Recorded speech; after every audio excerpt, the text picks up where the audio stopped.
live. We don't have it set up for intro. I haven't spent the time to build that out. It'll take a second. Alright, good, get ready. Things are taped down.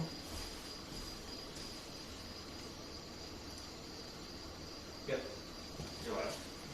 Hello, chat. How are we this morning? They won't get notifications until 2 minutes, so it'll be pretty dead. Okay. For the first 60 to 120 seconds.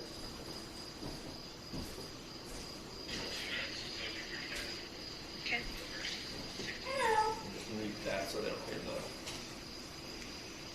reverb there.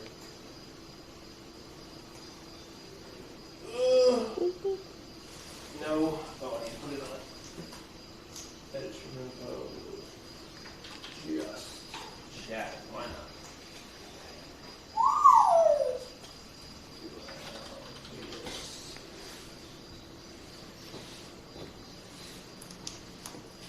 I got in here fast. What's up, guys? Hello. I am streaming today. We are trying to get this channel to affiliate, so I'm streaming today and tomorrow, and then hopefully by Monday we'll reach affiliate. Today, since Maya's not here, we're just going to be doing a short keeping stream. It's very cold and wet outside, so very exciting stuff today. We are 3 streams away from affiliate. Okay. The little parrots have been inside. Currently we are working on getting them heated boxes in their enclosures. The macaws have a heated box, but we have not completely set up theirs yet. So they've been inside, and it's just been good for them to be up here because they get to bond with us when we're in here. Can you see chat on your phone? I can. Did your screen turn off automatically? Oh, when you're watching a video, it should, right? When you're watching a video, it should turn off automatically, right? Your screen? It shouldn't. I just turned it off out of habit. Cool. Alright, you got 120 people watching already. Have fun. No. Alright, we'll just do the 3. 1, 2, 3. There we go. Okay. Alright, guys. We are going to start with the pasture this morning, I think.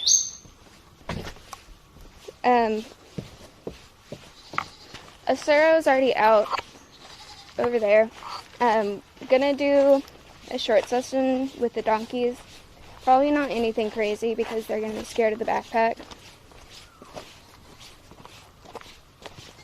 Maybe. Have been working on getting Serrano, the brown donkey, haltered, but the white donkey, Jalapeno, is still a little more skittish. We think he might have vision problems,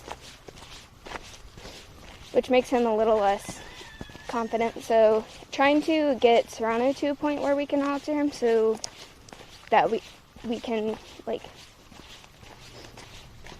get him a little more out of the way, because right now he's kind of like outshining Jalapeno, so it's difficult to work with them both in the pasture because they just end up kind of kicking at each other.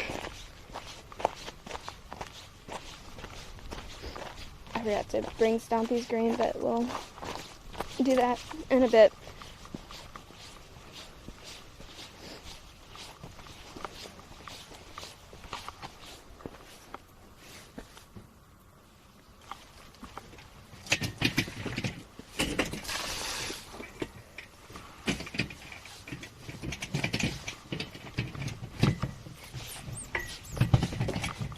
I haven't let the goats out yet because I need to muck, and it's kind of a disaster because the goats are very desperate to get into the pasture. But we'll let them out in a bit, and they can come be a disaster once the pasture's taken care of.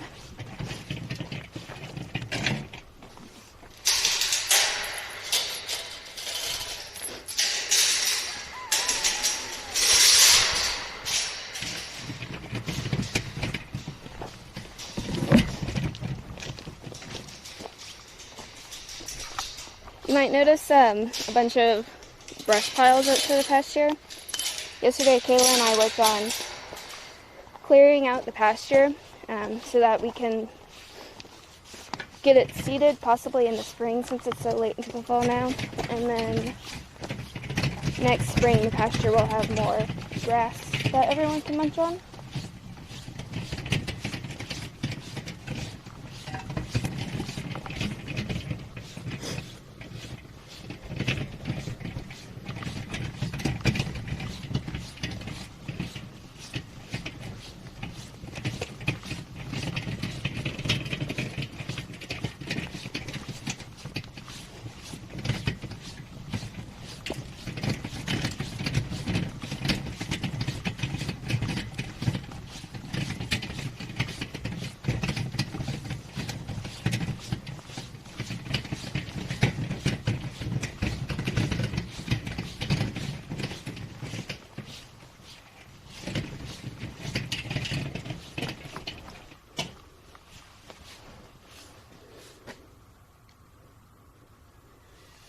Hello, chat.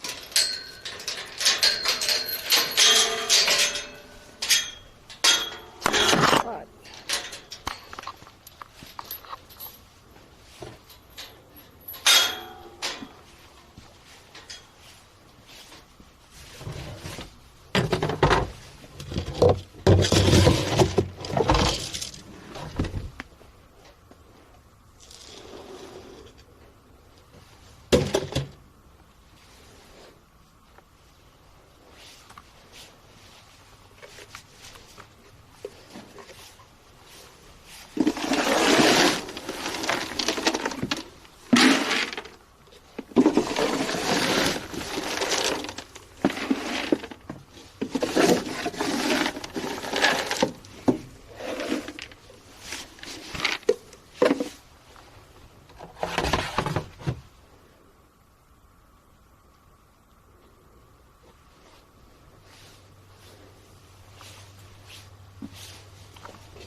Do y'all want to see what the donkeys think of the backpack camera?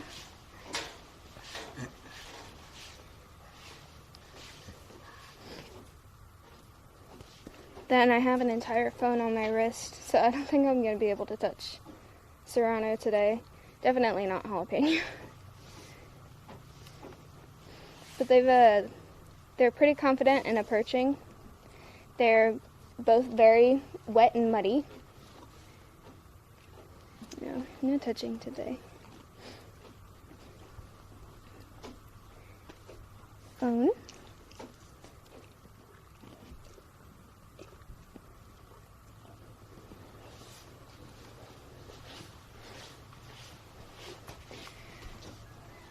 I've got a lot of stuff on me, but with Serrano, I can get a halter on him. I can get a lead rope over his neck and get him to follow me, even if he has a lead rope around his neck, which I might be able to do today. There's just a lot going on.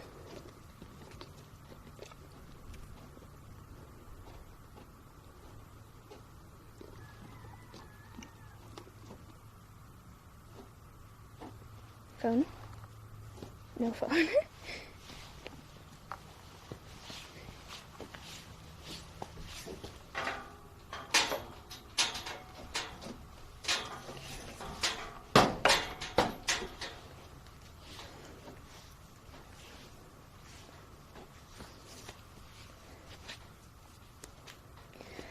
Serrano kind of likes the rope, I think, now because he knows it means food.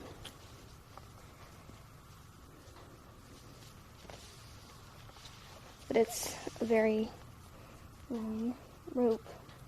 Stompy also, I think, knows that the rope means food and comes and tries to steal Serrano's grain from my hand.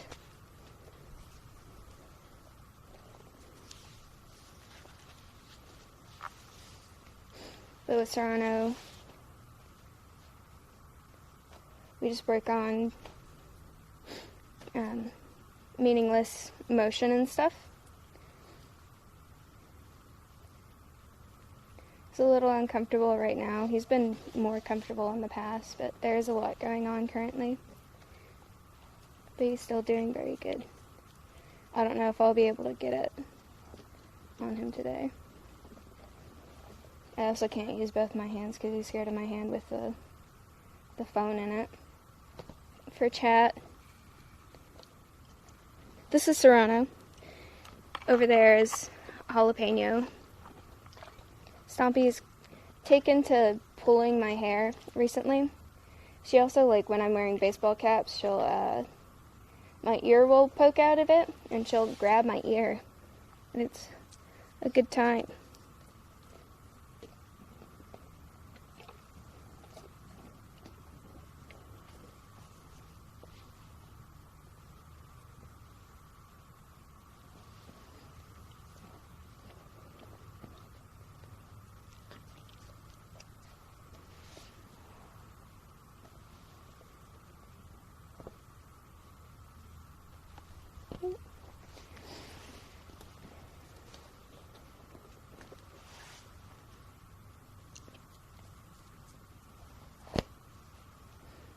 Stompy is messing with my hair so much it's scaring Serrano. Please.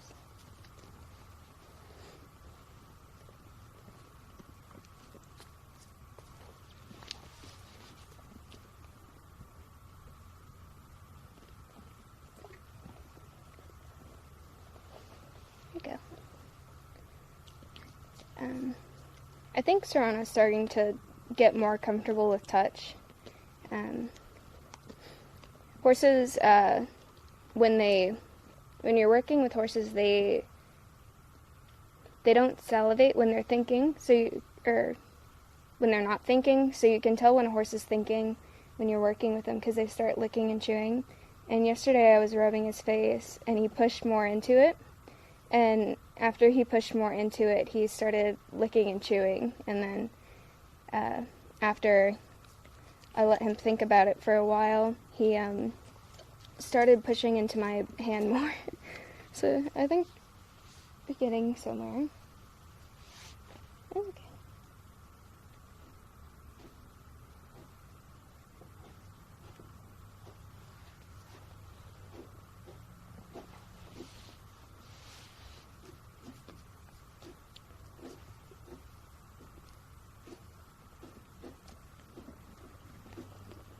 Nice.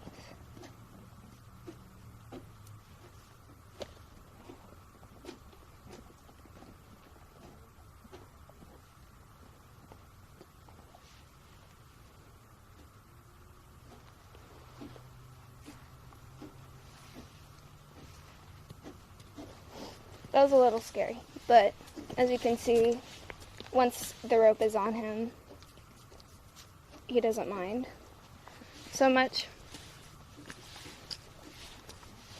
He only follows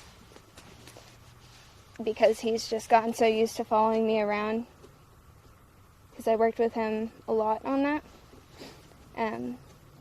So if I were to put a halter on him currently, he wouldn't respond very well to the pressure, like if I put a halter on him and asked him to pull.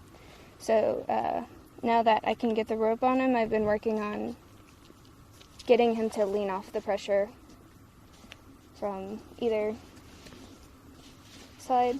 So if I push this way, except today he's not.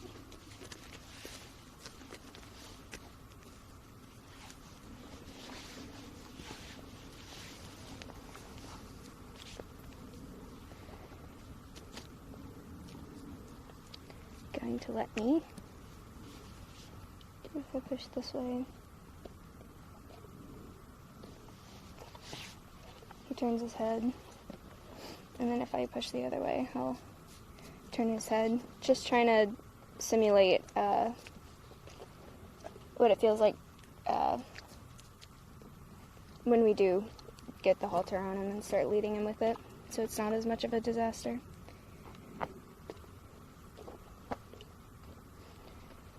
He's gotten pretty far.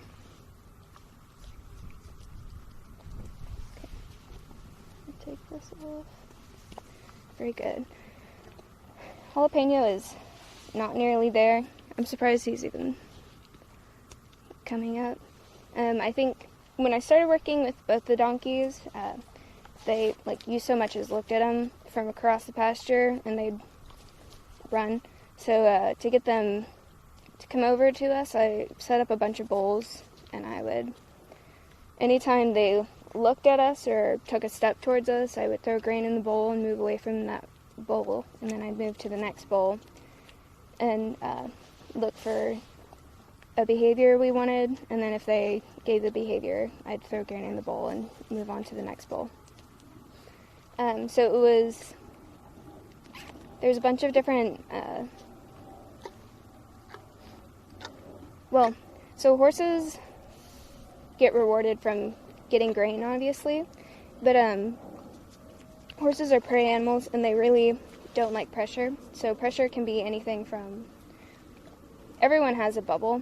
Horses especially have a bubble, and depending on the horse, it's different sizes. So when we first got the donkeys, their bubble was the size of the pasture. Like I said, if you looked at the donkeys from across the pasture, they would start running. But now we've gotten to a point where their bubble is much smaller, and so we can move them closer. So with the bubble, though, they don't like things being in their bubble, so they get reinforced from release of pressure. So walking away from the bull while he's getting grain for exhibiting that behavior is kind of like two reinforcements, if that makes sense. I'm also not reading chat.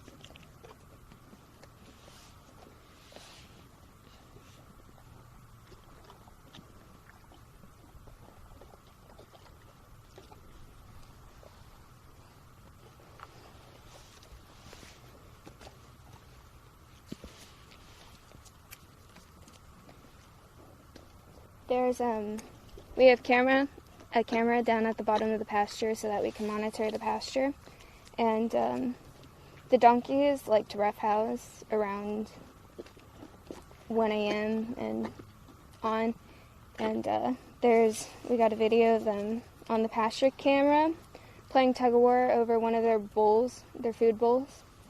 It's pretty cute. But they really roughhouse. I don't know if you can see the base of Jalapeno's ear, but both their ears are a little busted from them playing so rough with one another.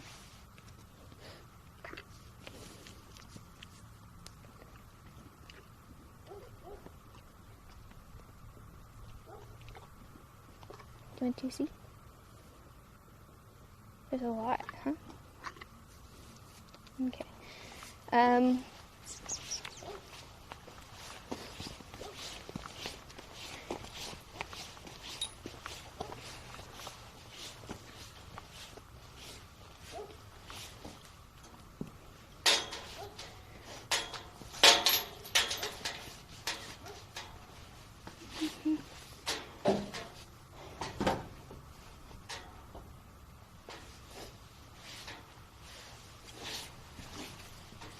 We're going to bring Stompy more grain later, but for now, we got fresh grain, so today we're going to try and finish up what's left of the grain and then dump the new bags, I think.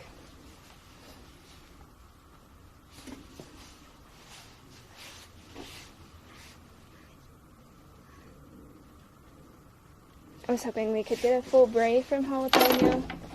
They get really excited when it's feeding time, and sometimes they've, as they've gotten more confident, they've given us some full brays, which are cute.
Yes, there was a stream yesterday.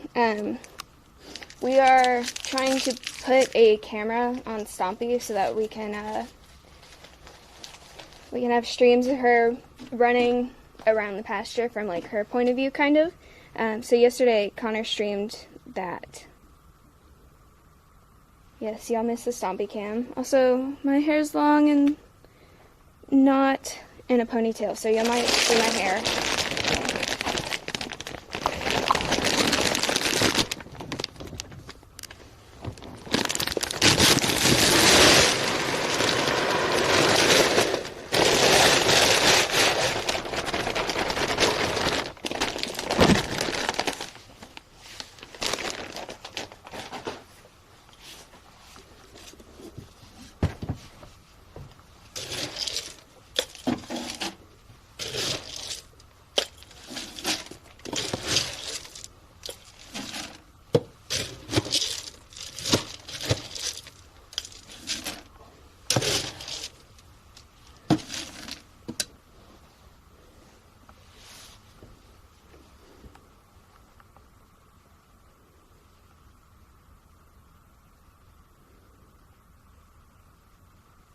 We have 3 more streams till affiliate, so tomorrow I'm streaming, and then Connor's going to stream on Monday, I believe.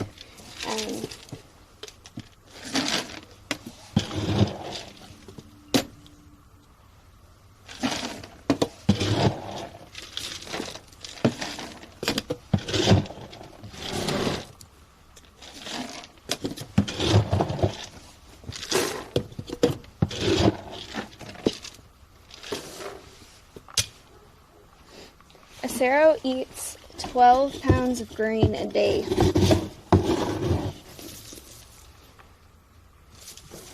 And that's not even including like how much he eats in hay and like grazing and stuff. He is a big horse. The donkeys don't eat nearly as much. They also don't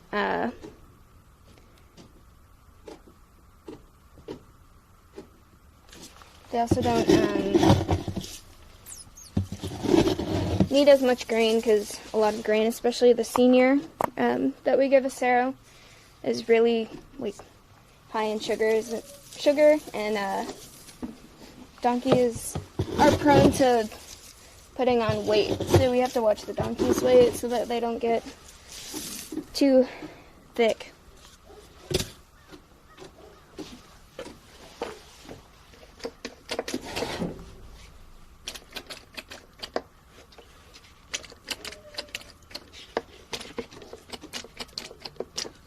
Ooh, this bottle.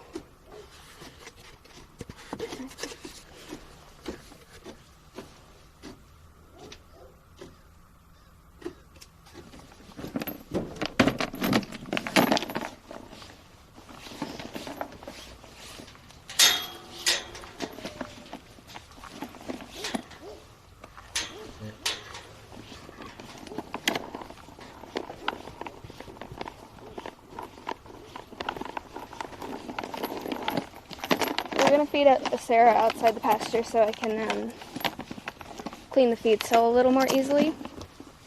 And as you can see, he has rolled in mud. Look how muddy he is.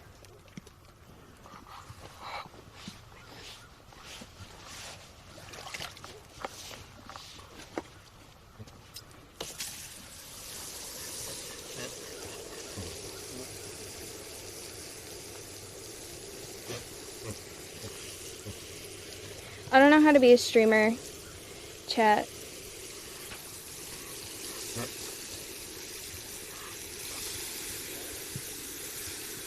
Maya says I need to learn how to stall, but I feel like, especially when I'm on her stream, I don't have things to say.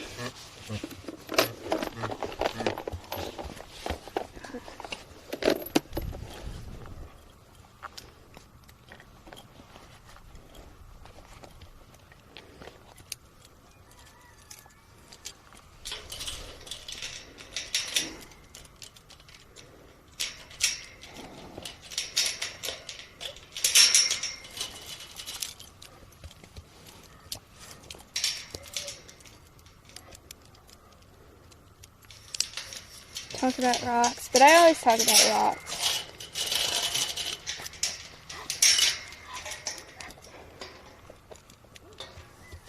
No.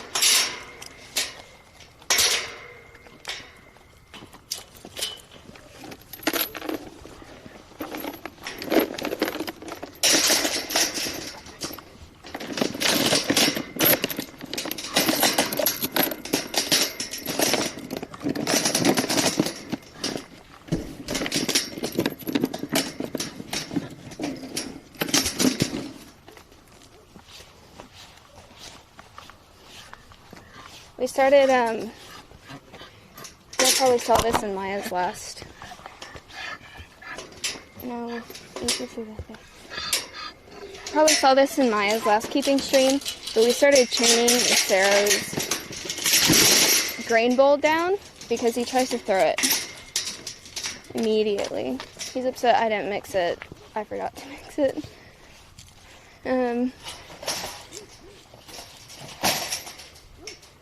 Do y'all like my keys? Someone sent us this in the last P.O. box. I don't remember their name, but thank you. They're very cute. We have them on both of the Alveus keychain sets.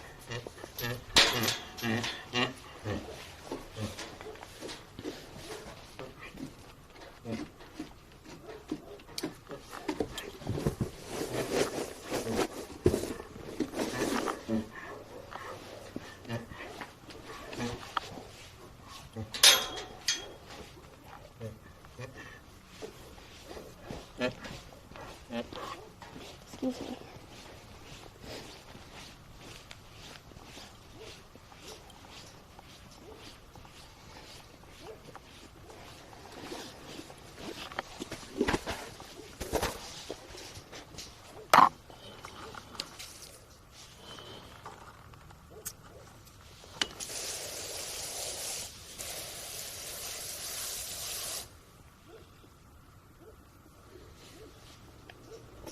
I love the donkey's little, I think the best word to describe it is their honks. Donkey honks.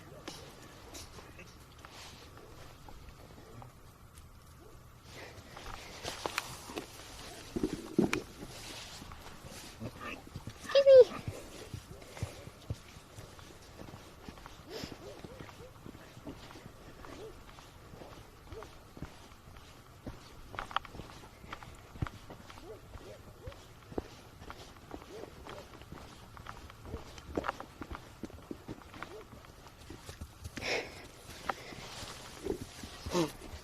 Serrano. There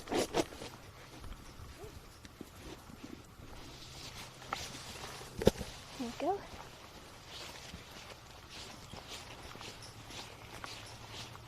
We're gonna have to bring, I've already said this a million times, but we're gonna have to bring Stompy's grain down later. After we mark the pasture, we'll go do that.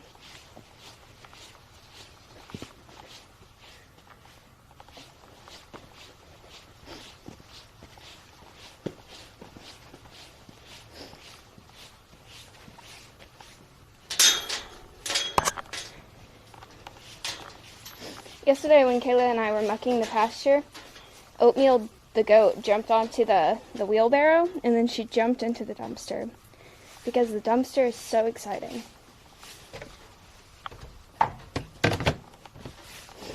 They, goats, especially bottle-raised goats, get into absolutely everything, is what I've learned from being around these two.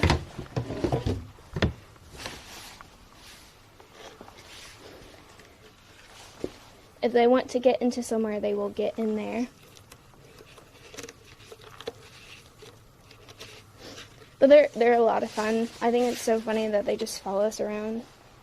I can't believe, like, with any other animal, you can't just, like, put bat wings on them and expect them to be fine. But Beetle was completely fine. Or no, not bat wings, the spider costume.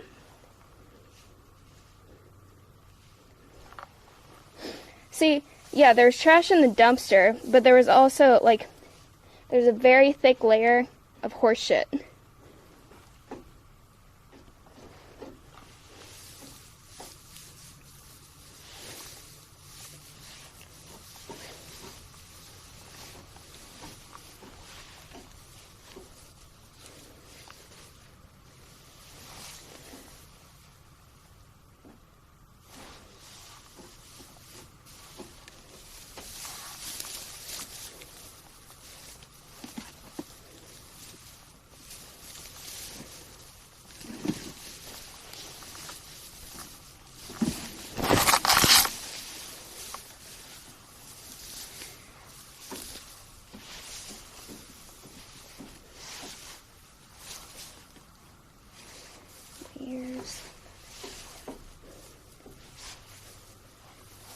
When I first started, when we first came out here and we were first feeding the donkeys hay flakes, I was like covered in bumps everywhere, but now it's like perfectly fine. I have hay in most of my jacket pockets and shoes, but it's fun. It keeps helps keep you warm. Not really. It's gross.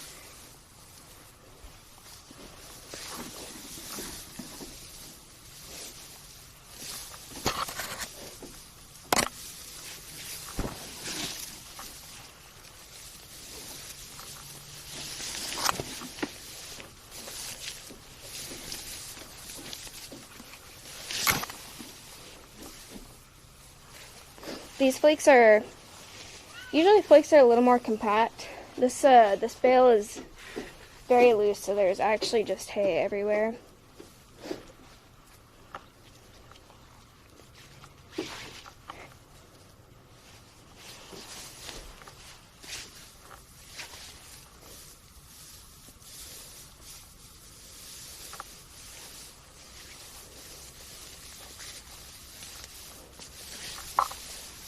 Have y'all seen the new season of Tiger King? I think it's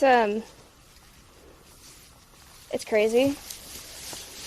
I think they should have stopped with the first season, honestly.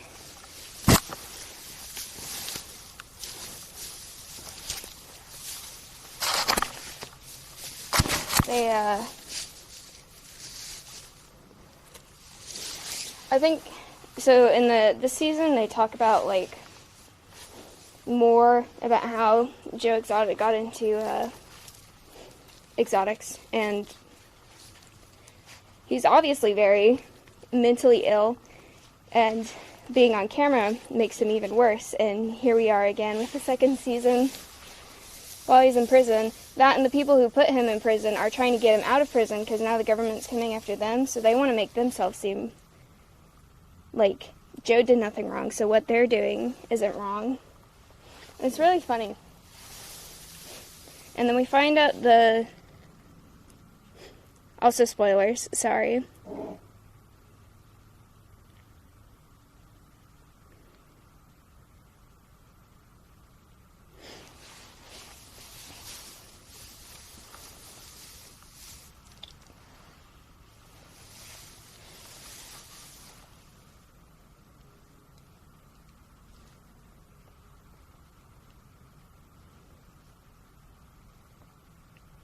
How do you crawl into the middle of a haystack?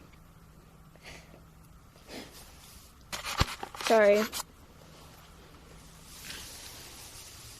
Chat. I'm not good at multitasking. Like reading chat and talking about Tiger King and baling hay.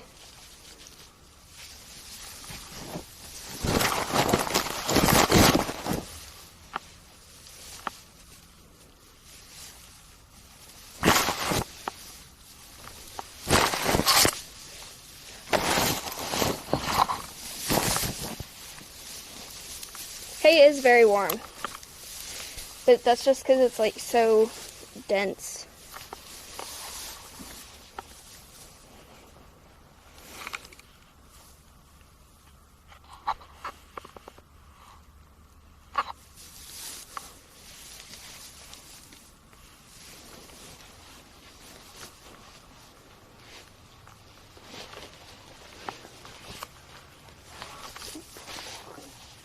Great.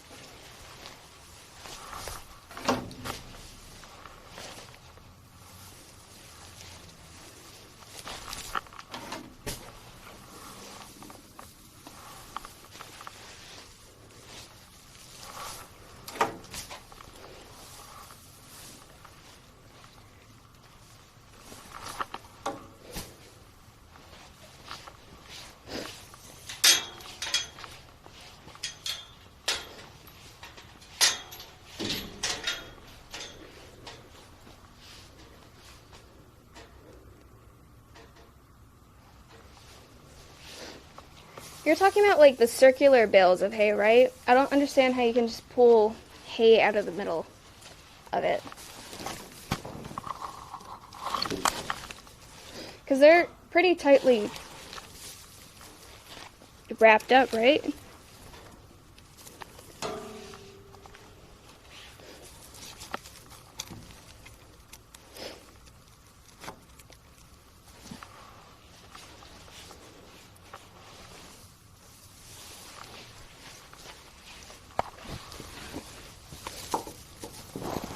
You can eat hay, it doesn't taste good though.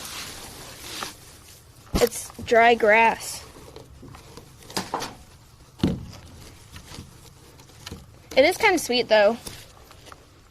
Maya's mom soaks the hay for her horses because there's a lot of sugar in it, and since the horses are older, she doesn't want them to have as much sugar, so they soak it, and then you drink, like you taste the water, and it's sweet after.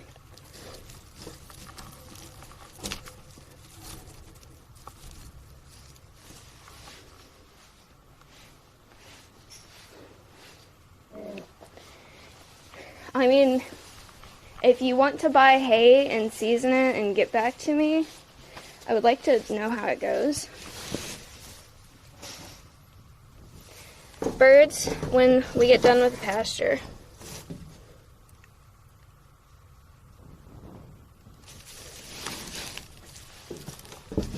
That's true, you wouldn't be able to like eat it like a horse would.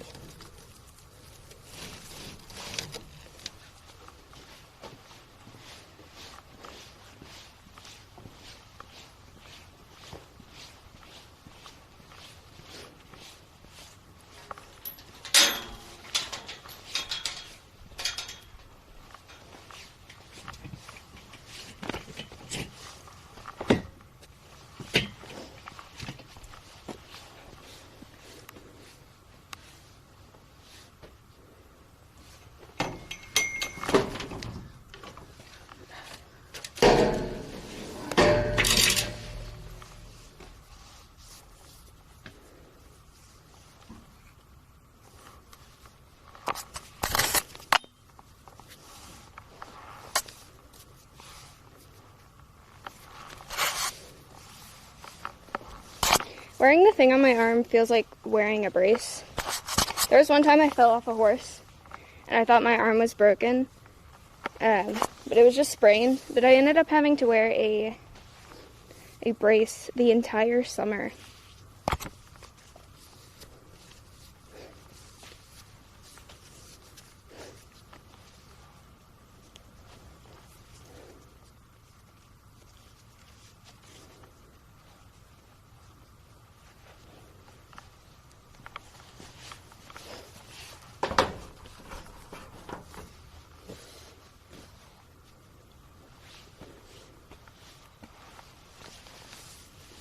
Is it? I don't watch Twitch that much. Is it TOS for me to rake horse shit?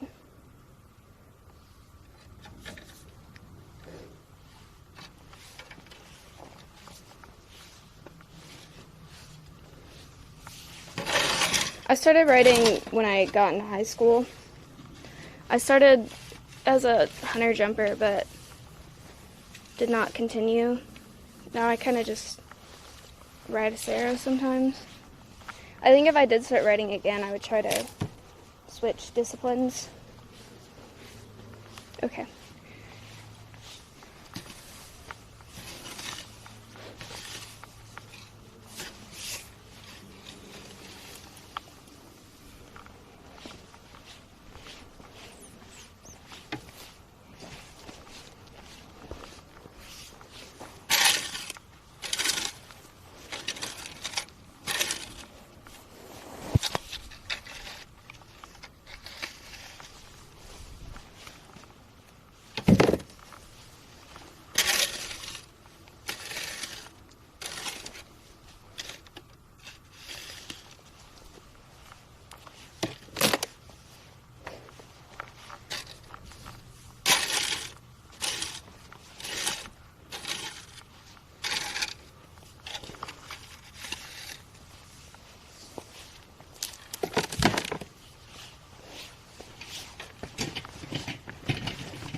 Yeah, we have plans for a pollinator garden that'll also be part produce.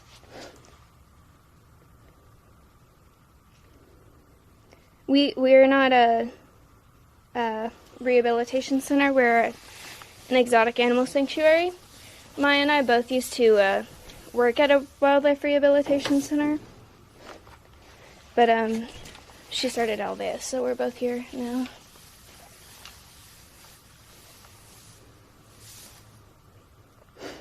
We actually do have tomatoes growing in the aviary, which is something we need to do today, because tomato leaves are poisonous. So we are going to pull up tomato plants today, but I think we're going to try to save them so that they can grow for the pollinator garden.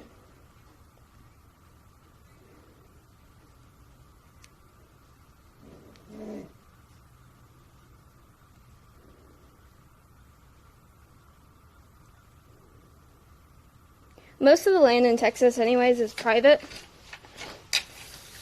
There's very little public land. But yeah, any land you own pretty much is private.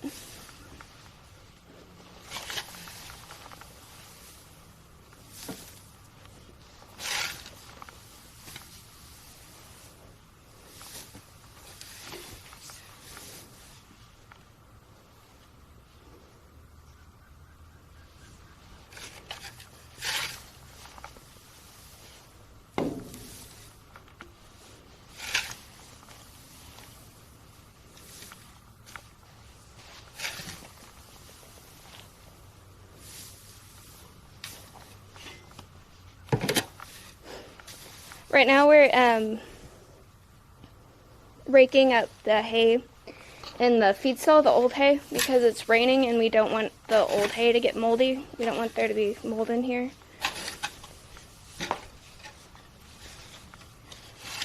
This is like built up over a month. You lose a lot of hay from flakes and stuff, just like packaging them, not packaging them. What is the word? Putting them in the hay bags. And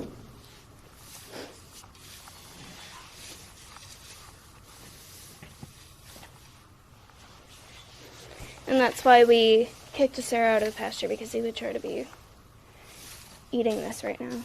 Well, maybe not, because he's eating grain, but...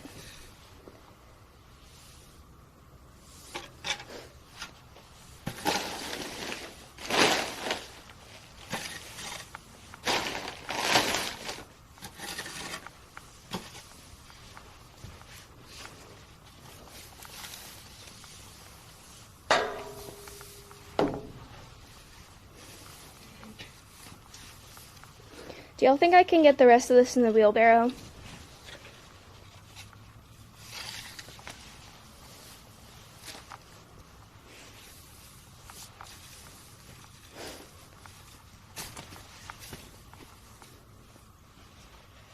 Okay, we'll see.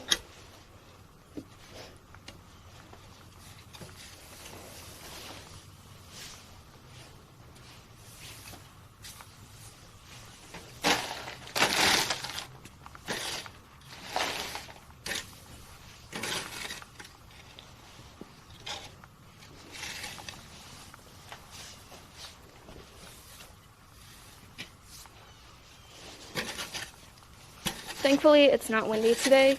The other day it was so windy that it felt cold outside, but then you got in the shelter, or like out of the wind, and it was hot to do anything. Like you'd be hot because you were in cool weather clothes. Texas weather, I've heard a lot of people describe it as bipolar.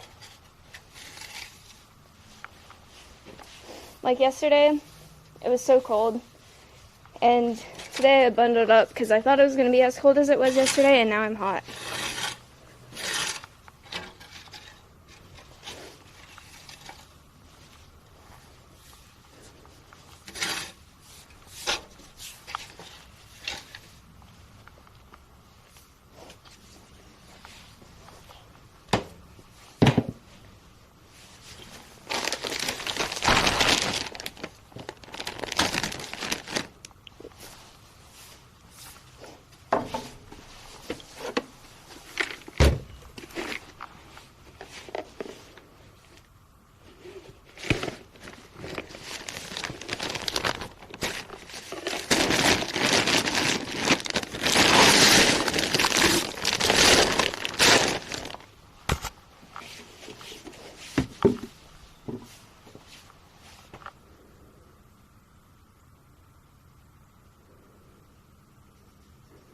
I'm glad you got your hoodie. The Alveus hoodies are really nice. I was wearing mine, but then it got warm.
There's so much still to do in the pasture to clean it up. We also want to get rid of some of the cedar so that, not like the full-grown cedar trees, but some of the little babies that are popping up, so that more will grow. Cedar kind of overtakes everything. It's just really efficient at growing, especially since it's an evergreen.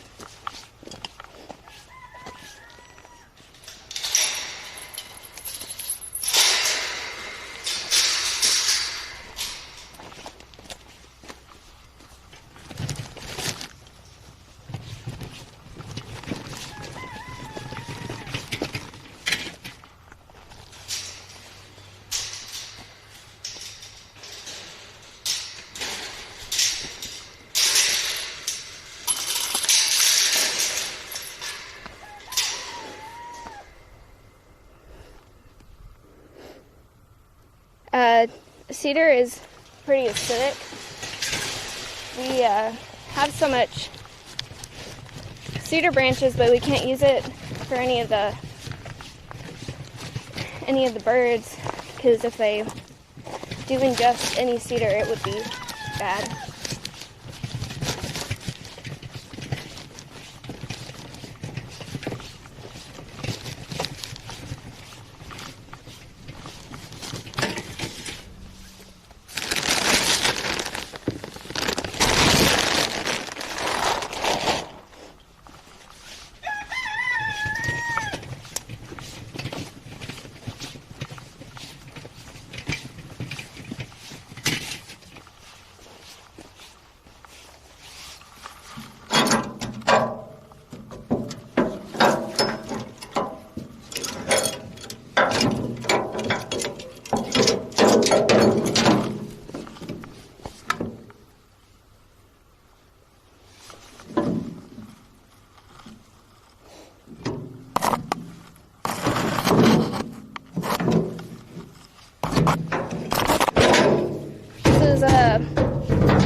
What oatmeal was excited about getting into yesterday.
Streaming is hard. Maybe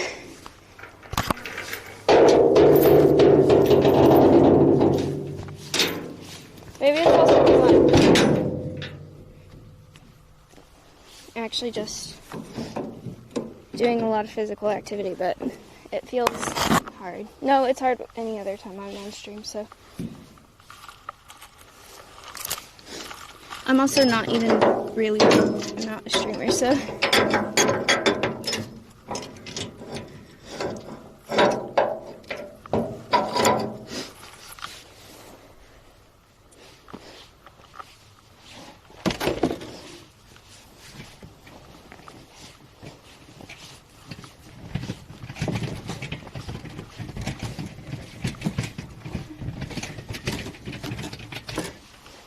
Okay, what time is it?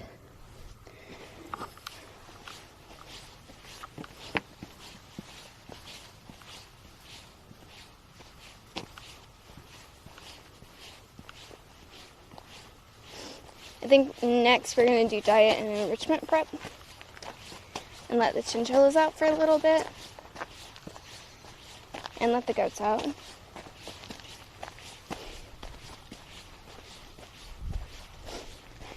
Everyone's already been checked on today, so everyone's doing good.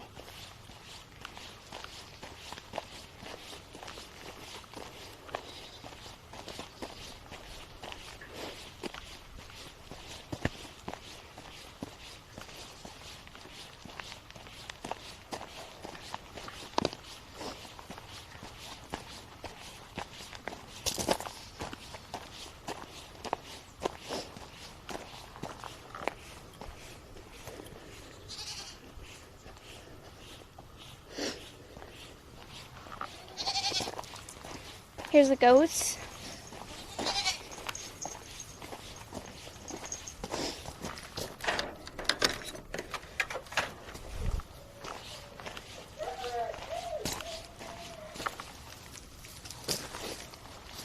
Watch out.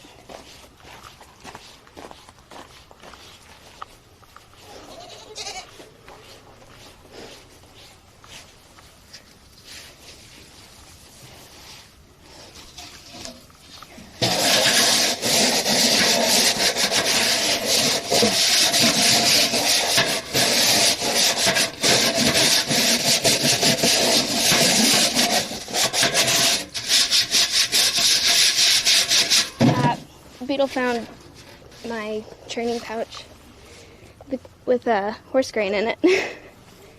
And now she's not gonna leave me alone. Please.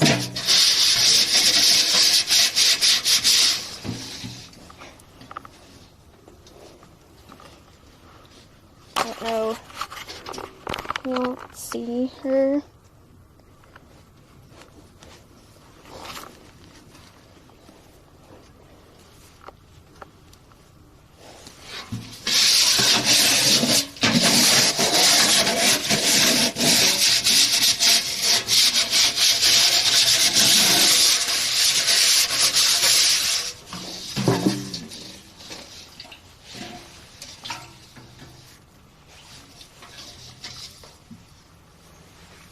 You better move or you're gonna get sprayed.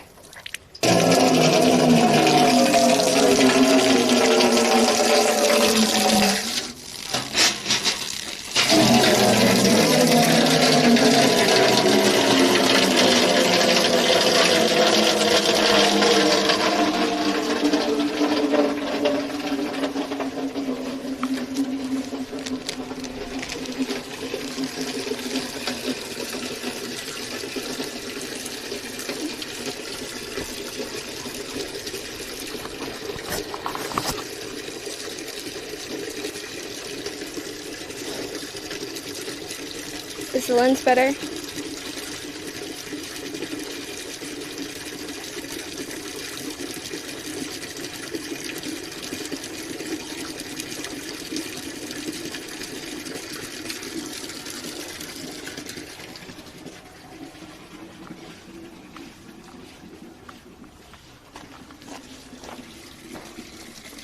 Cool.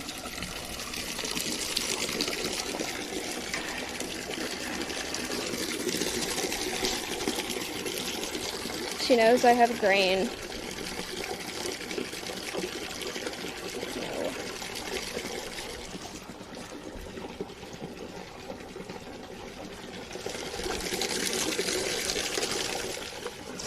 Look at oatmeal.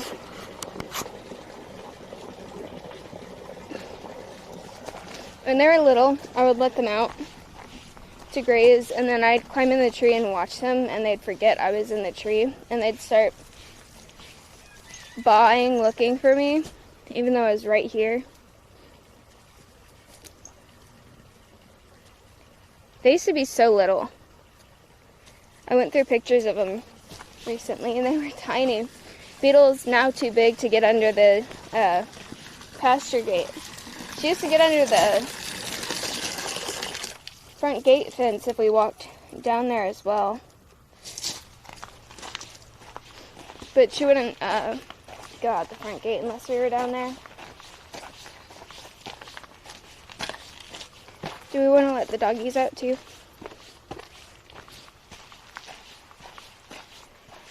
We are letting the doggies out. Hi, doggies. Go run.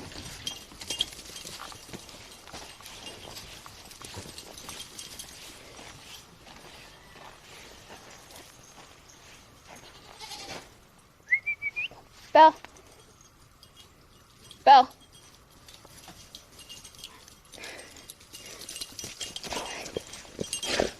Good girl.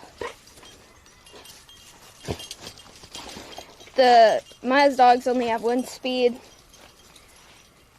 and it's light speed. They only go at light speed.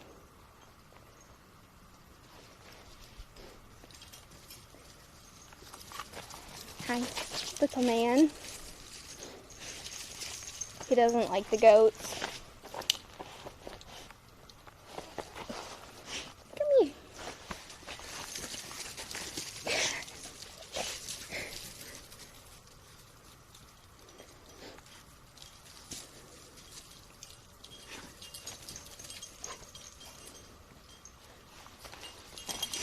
Hi.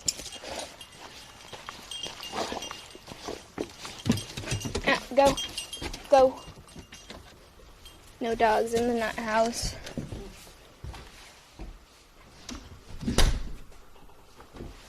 Okay.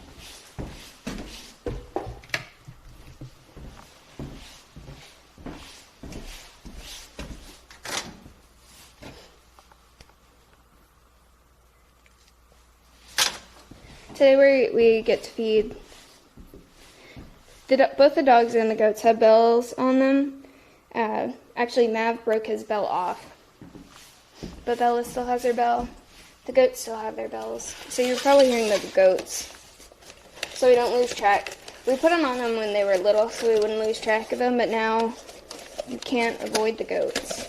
They're always there. Okay. So we're going to do diet and enrichment prep now and let the chinchillas out.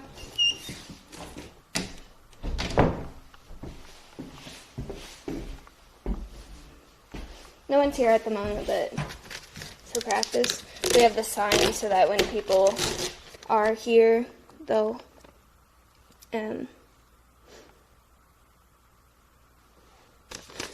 people will be careful walking into the nut house. I don't remember how.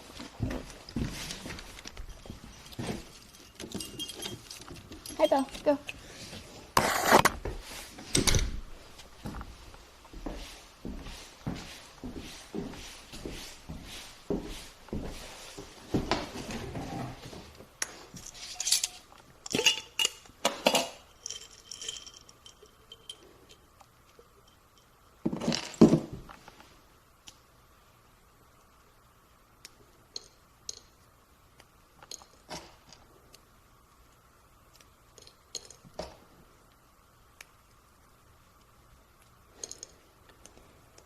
We used to just open the doors to their cage to let them out, but now we're crating them in their enclosure so that the crate means good things, because they enjoy running around. So if we crate them before, it'll make them more likely to enjoy the crate. They also get crated back and get a boatload of treats.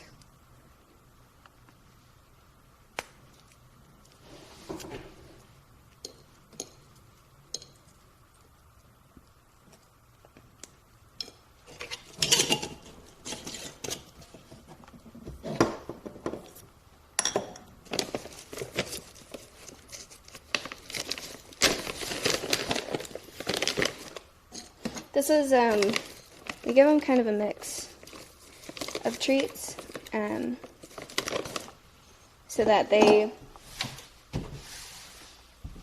kind of get a variety. We don't give them all of those every day, and like half of those are their pellets. I'm very sure that we could start using their pellets as bits, because with the treats they have currently, it's only like they can have 1 or 2 a day, and that's not like enough for like a good target session, training session. So, but both of them kind of will just run into the crate currently. There's Moomin, because he knows that if he crates in there, he gets let out to run around in here.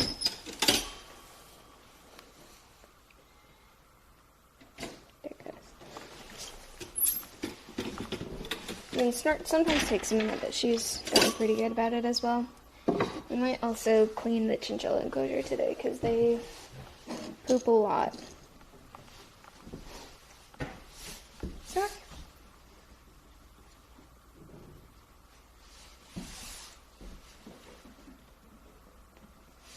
Can you come in here?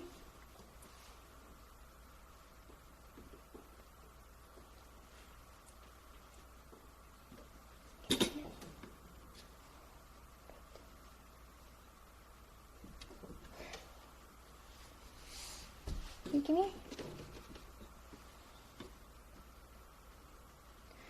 Ooh, we got inside at the perfect time, but I should probably go lock up the dogs because it is now raining outside, like a lot.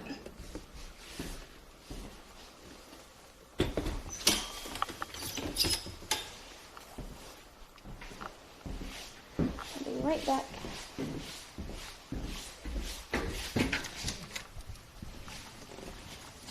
Mav,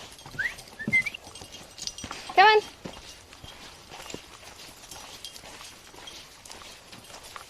Go on. Go inside.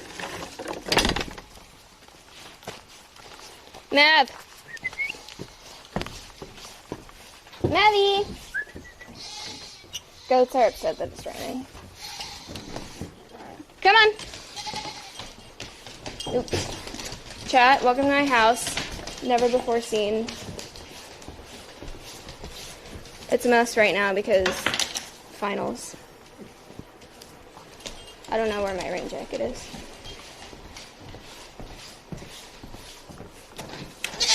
Goat.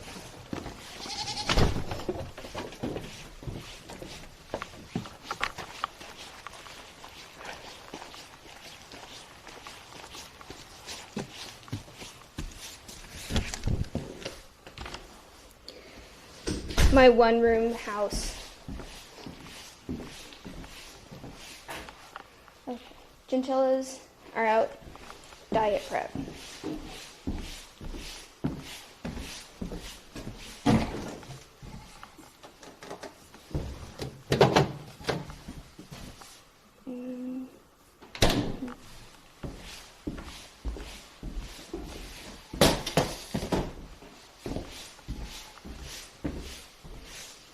The chinchillas' names are Snork and Moomin. I got Moomin before Alveus was really even an idea. Someone was surrendering him. Someone who contacted the rehab center, so I kind of just took him, and then he ended up becoming an ambassador for the fur trade. Snork and Moomin are named after characters from a show called Moomin Valley. I just thought that chinchillas looked a lot like the characters from Moomin Valley.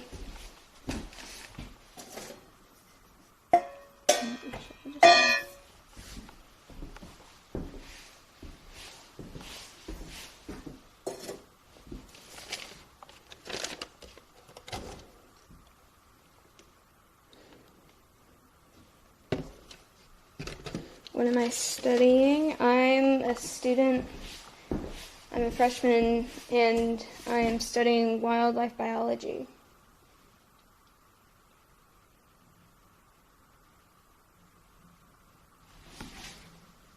What else do I need? Notes.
Do y'all know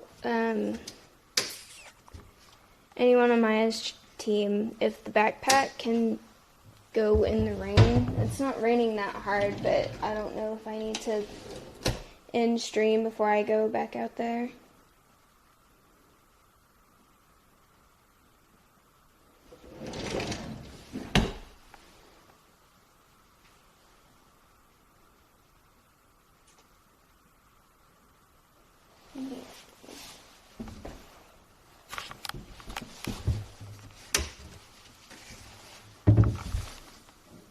Where did all of our large containers go?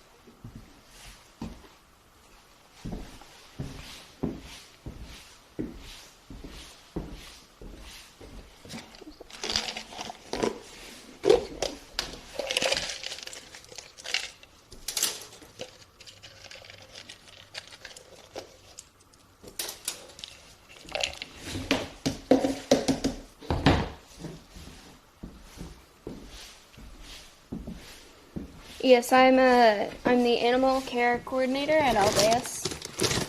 I work for Maya, and before Alveus, we both worked at the rehab center together.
Who's my favorite animal at the sanctuary? That's a really hard one. I don't think I have a favorite. I currently really enjoy working with Serrano just because of how much progress he's made, but everyone is fun and presents a bunch of different challenges that make the job more interesting. Like Kayla and I are currently doing a lot of research into snake training and snake enrichment. We think we're going to be able to target, train Patchy and Noodle and possibly even Georgie down the line.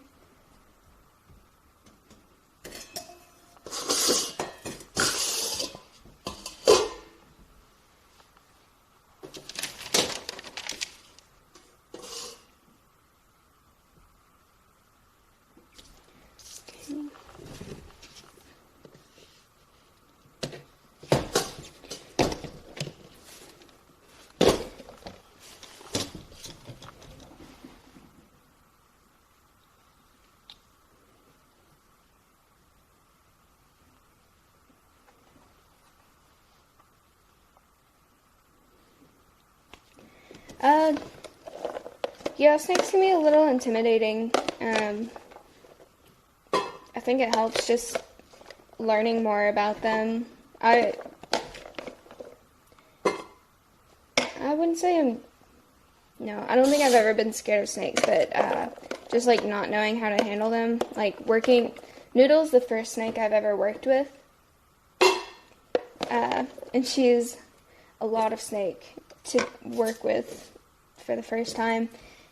But it's okay. I think I understand her body language more now, and so it's easier for me to work with her.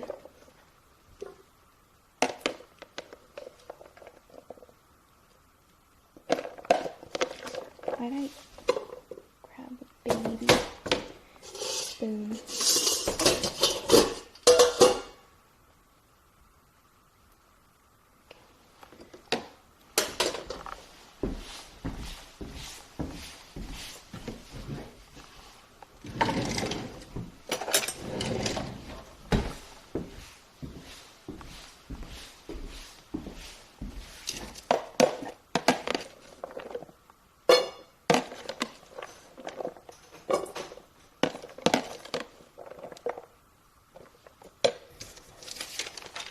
Little parrots.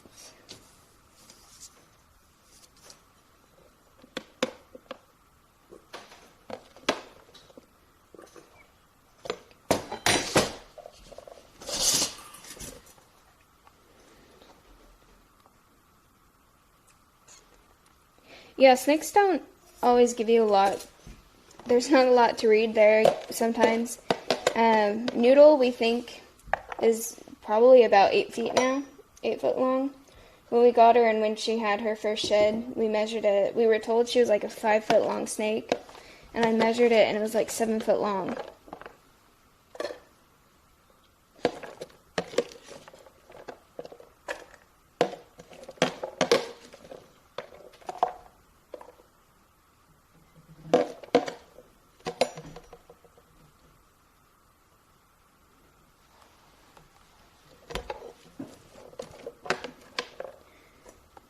We have the produce, or the chop for the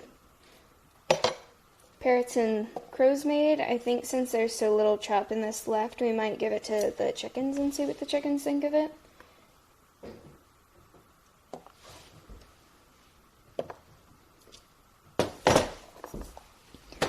Chickens. And then we can take Stompy grapes as well. I have grapes cut up for her.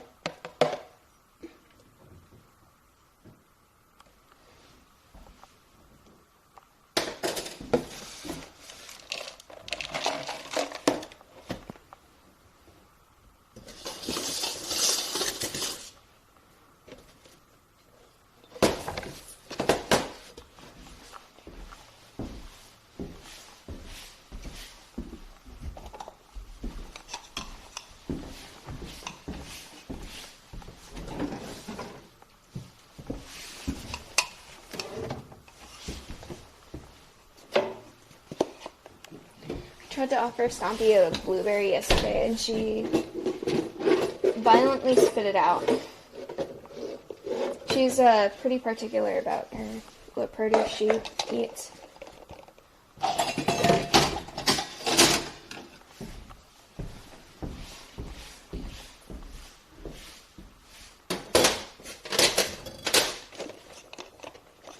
Hello, Space.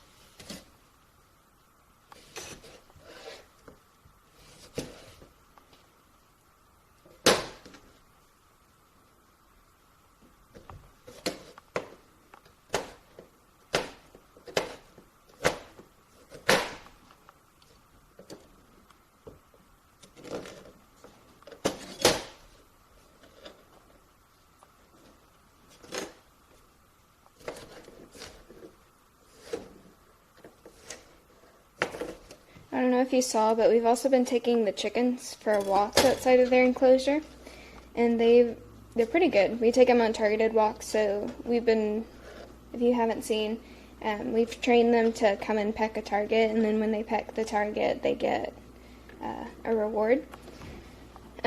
So they'll follow the target, and now we've just been taking them out of their enclosure and having them target to follow us. It's pretty funny. Nugget's actually gotten...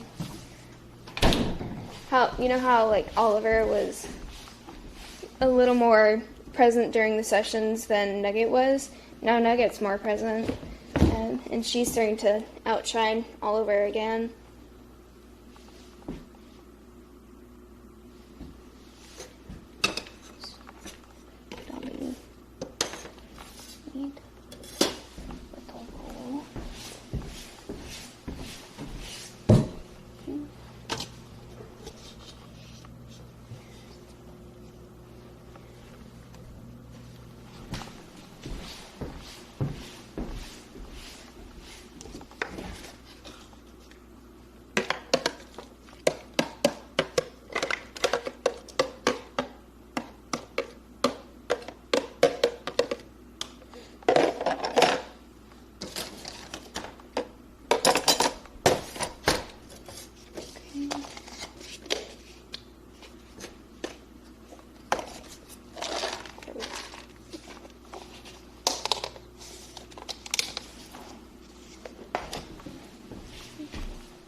To ask.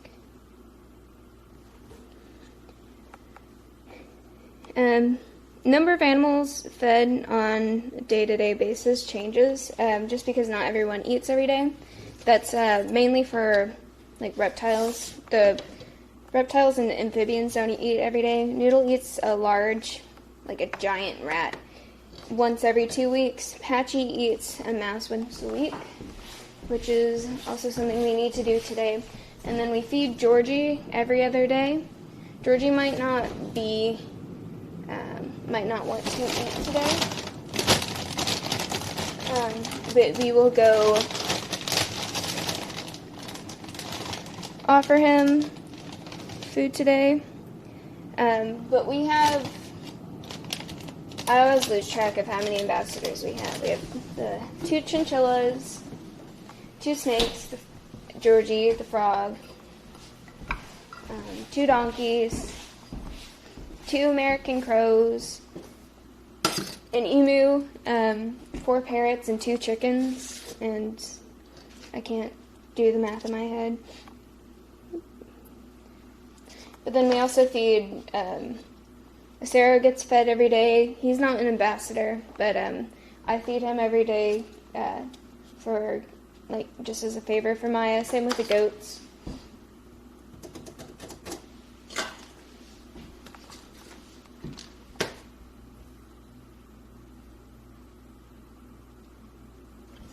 Okay, I think most of the diets are prepped now, so we're going to do pellets in a box for the macaws so that they have to work to get their pellets a little bit more. Animals really enjoy, like, working for their food in one way or another.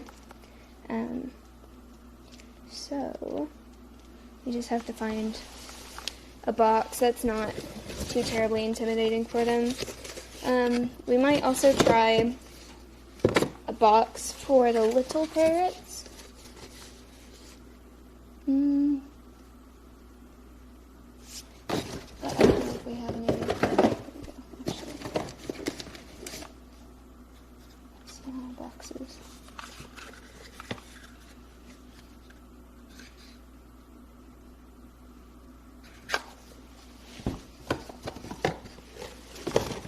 Okay. And then I don't know if we're going to give anyone else boxes just because it's wet outside. We might do enrichment feeders for someone. Let's see. Crows.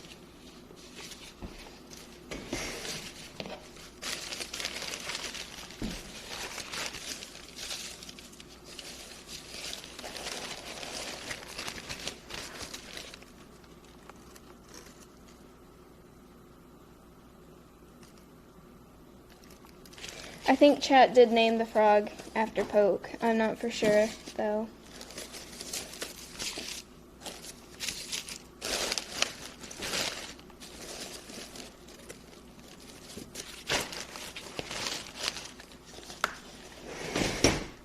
Ooh, actually we could also offer these. Let's do that instead. We'll offer them new toys so that we can show off what we got in the last PO box.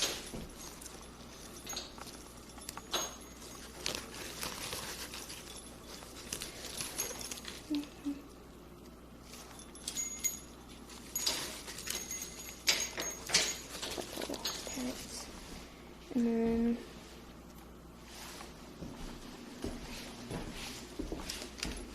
then we'll do a combination. We'll offer new toys and then we'll just put their pellets in the box for the parrots. Since the parrots are going to be, well, since the little parrots are inside and the macaws will have to come up inside, just make it a little less stressful.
Yeah, so we just have to stream for 7 days.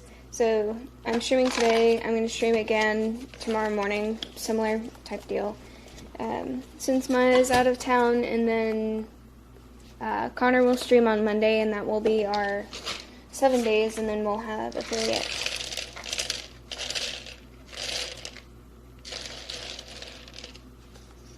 Okay.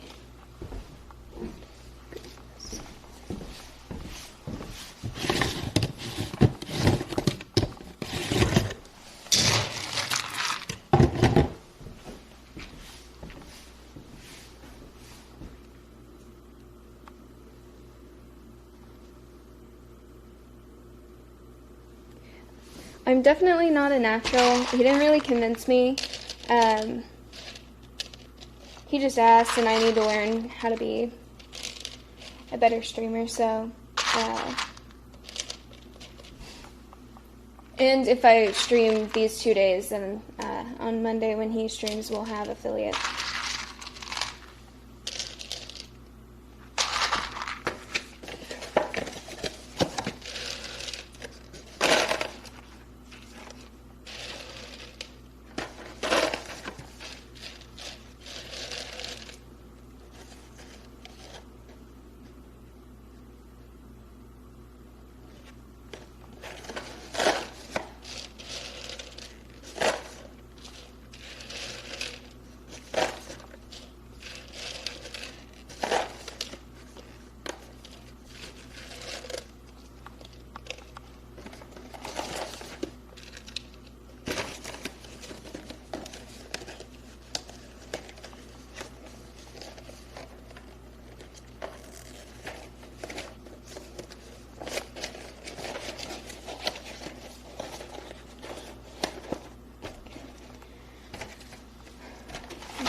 Parrots,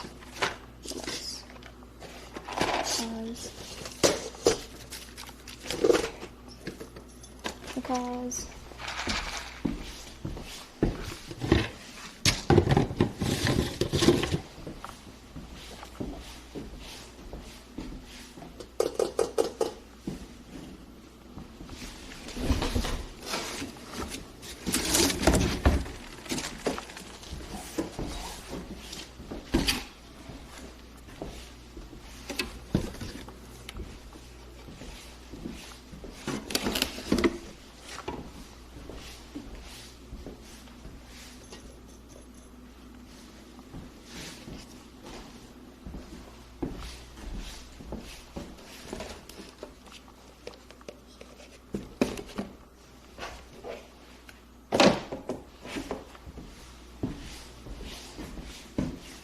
Ooh.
We got these in the last P.O. Box stream, and aren't they so cute?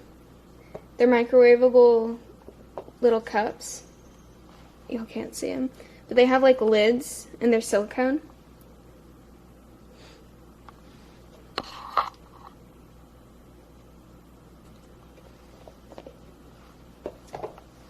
I don't know where to put them though. We have a problem with storage.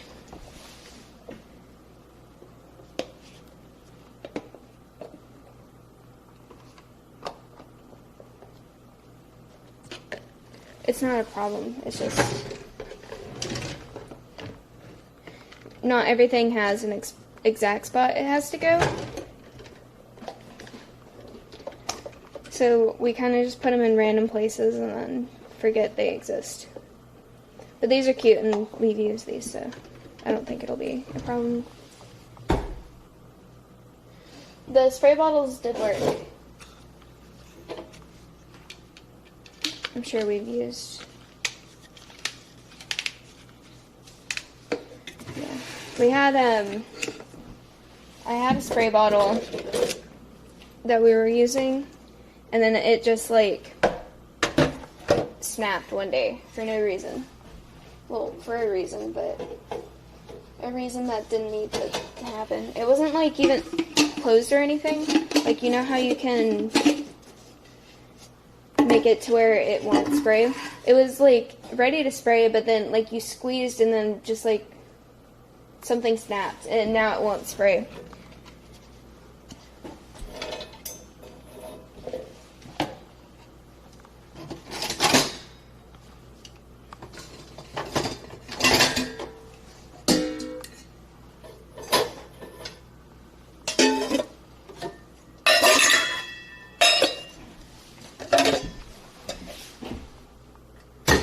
I can't tell you how many spray bottles we've gone through, just like, well, here, but also like at the rehab center. There's just so many broken spray bottles.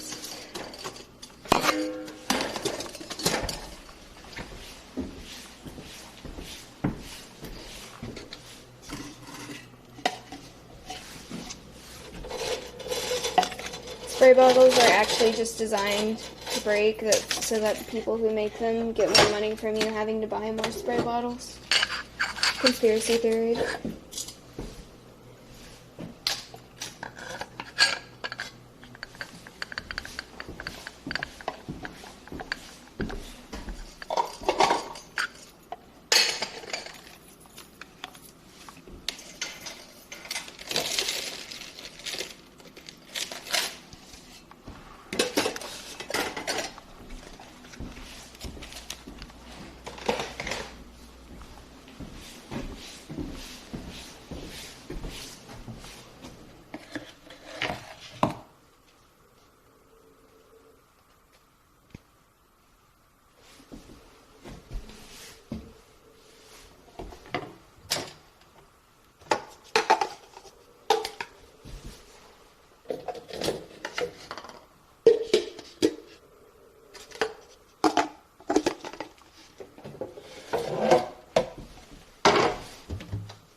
Oh, that's planned obsolescence.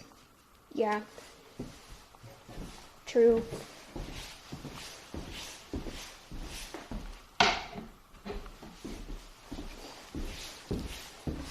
Well, is it like, it's not necessarily that they want you to consume more, isn't it just like it's cheaper to make it cheaper?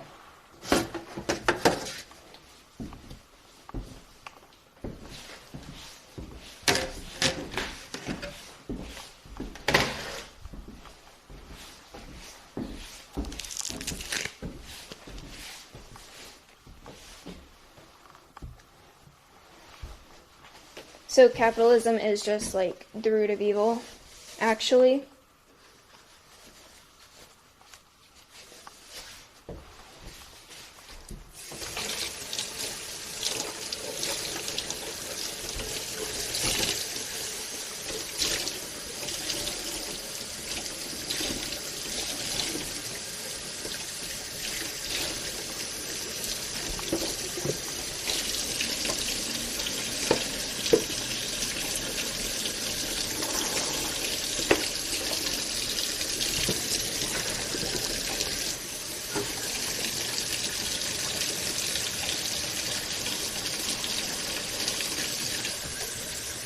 Oh wait, this is something, I don't know if y'all can hear me. This is something I wanted to talk about. I was grocery shopping the other day, and there's pre-peeled, like cut up and packaged fruit. Like, it's literally oranges that have been peeled and put into plastic containers, and it's for not even a full pound of peeled oranges. It was basically like $5, and for 7 pounds or 5 pounds of unpeeled oranges, it was $7, which is ridiculous. And I get that, like, convenience is a huge factor, but it's such a waste, and it's very annoying, and I can't believe people buy pre-cut fruit. They're already in their own packaging.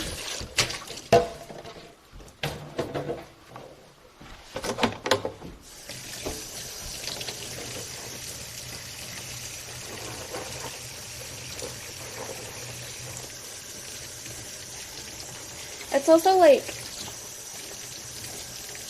it's more expensive to buy, like, fruits and vegetables, like fresh food and stuff, but then I feel like when I buy,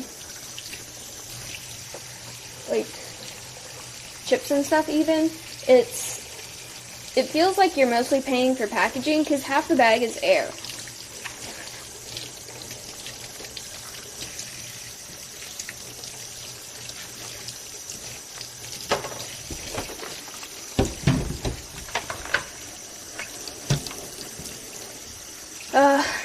Cut bananas.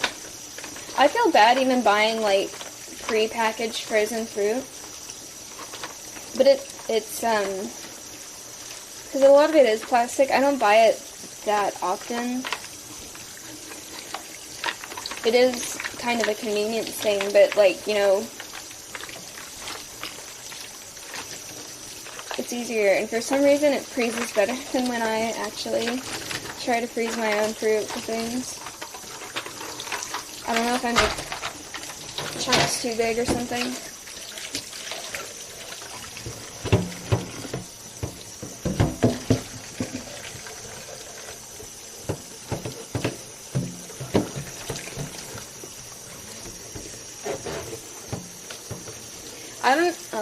Yeah, that's another thing with makeup. I've never been into makeup, but it's just so much plastic for no reason. IKEA, they recycle the stuff that they make their furniture out of. I don't remember what it's called, but we bought those black tables that are at the end of the nut house. They sent them in 2 separate boxes, and the boxes weren't even, like, the boxes could have definitely fit another table in there. And they just sent us, there was so much plastic in it for no reason.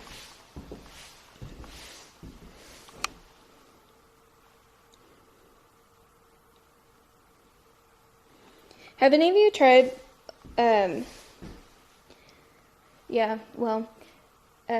I think there's some things, like, people try so hard to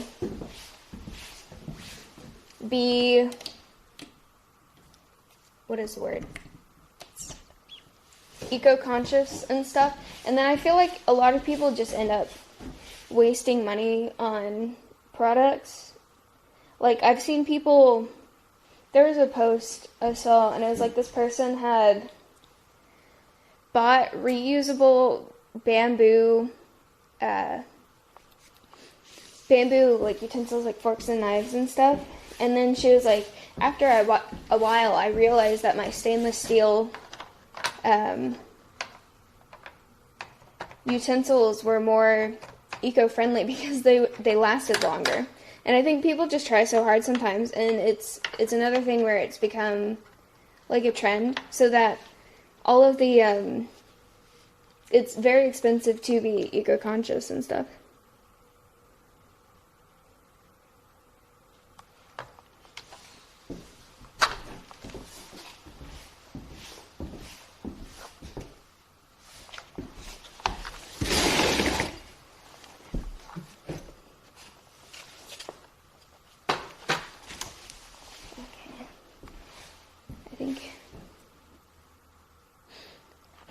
I think the chinchillas have been out long enough now, so we probably need to, or we can clean this real quick. Put them up after we've swept in here, and then we'll go, it's stopped raining, so we'll be able to go see the chickens and weigh the macaws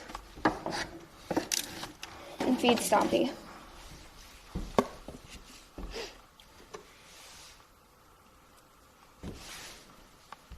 Chinchillas and rodents in general just poop so much.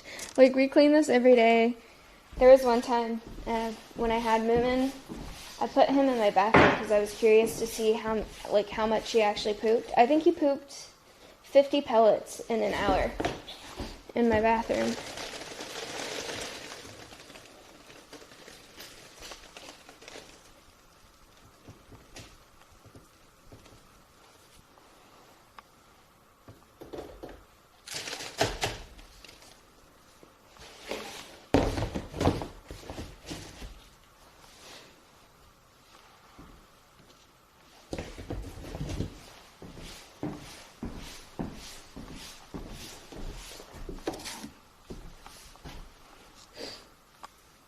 Also, another bone to pick.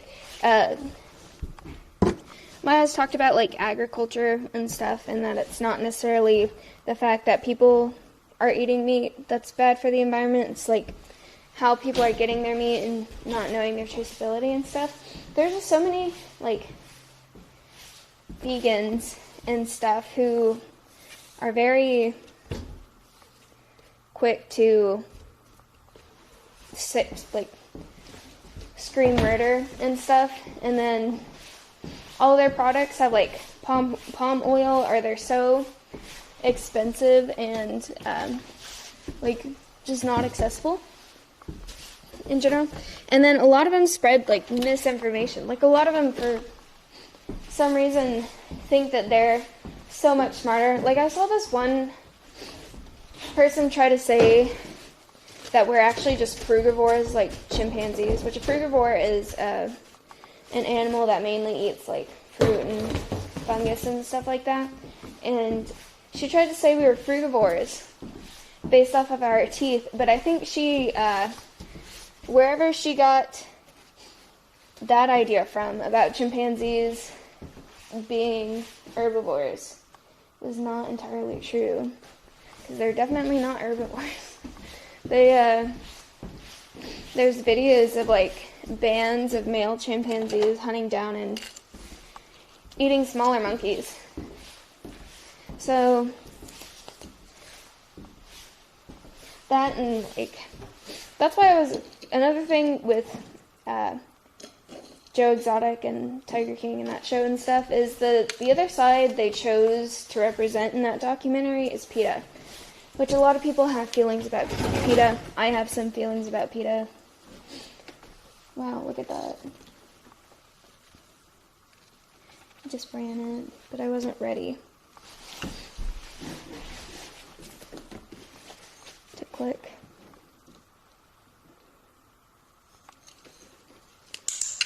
There you go. Oh, wait, I need to close. Wow, look at that. Easy. Great.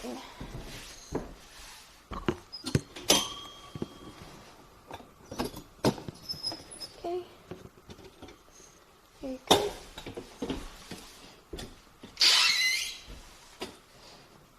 PETA also tries to say that horse riding is abuse.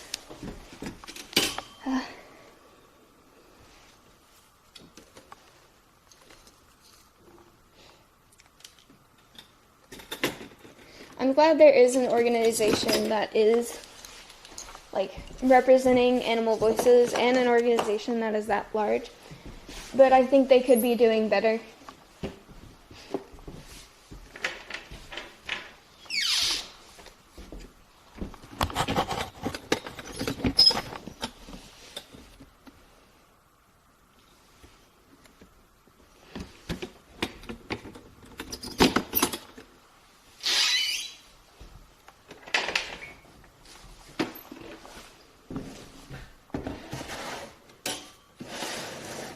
I saw that. I didn't look that much into it, but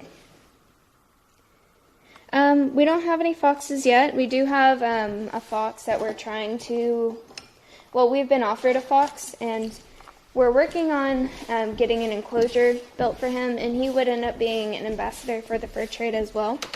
But we are a little behind on our current construction project, so it probably won't start until that construction project is finished, and then we'll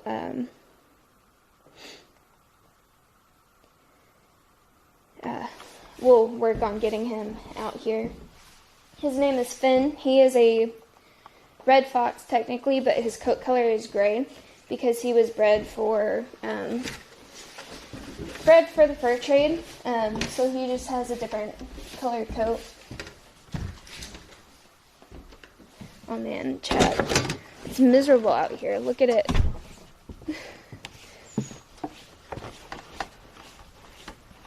Actually, it's definitely colder than it was now that it's rained. Hello. Here's me and Siren. They're chilling inside until we can get their boxes warmed up. Hi. Little bird. Siren, what do you think? No scratches. She doesn't want scratches.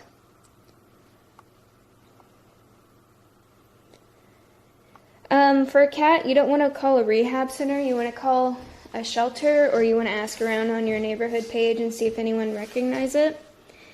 And if it's really cold and if you can get it inside and get it contained, I would get it inside and try to feed it. Or you could even, if it's not comfortable in your house, you can just put some sort of warm box, like a crate with a towel over it and in it, and just put food in there for a couple of days so that he gets comfortable in there and possibly get him trapped in there.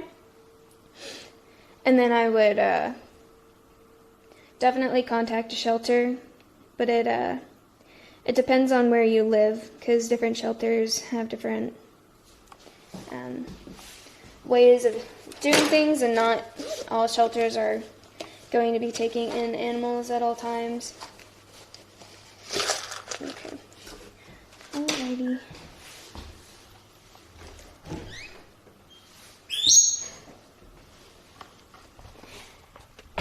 I mean, you might also, if animal control is willing to come out, you might want animal control to come out and set up a trap for it. Oh no, the sign is wet.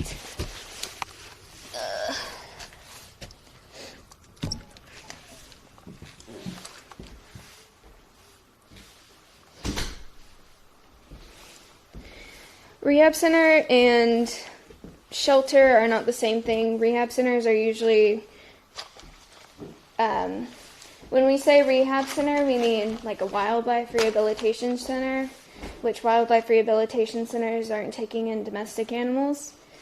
For that, for domestic animals, you want to contact a shelter, or if there's a local organization, like we have. My family gets our dogs from the Austin German Shepherd Rescue.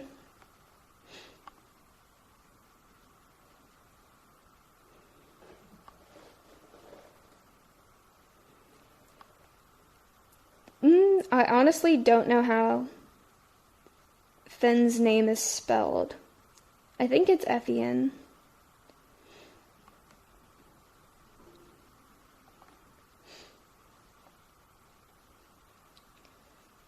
Are stray and feral cats not the same?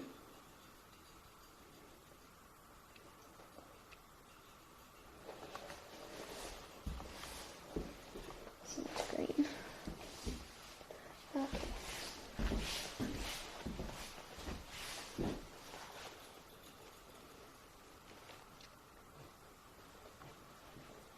Well, yeah, technically, the feral. I thought you were saying it was feral, in that sense. But feral is usually like a species that was once domesticated but has been breeding. I guess it could be a feral cat. I don't know. Is there a difference between stray and feral?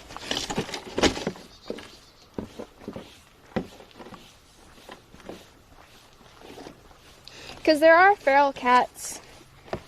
There are definitely feral cats, because feral cats, or stray cats, are breeding, which then makes it a feral cat. Like, they have feral kittens.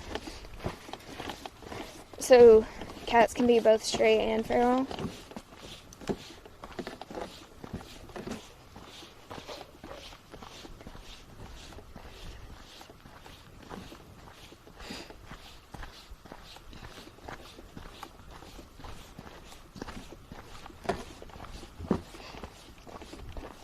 I didn't bring a tar yet for the chickens.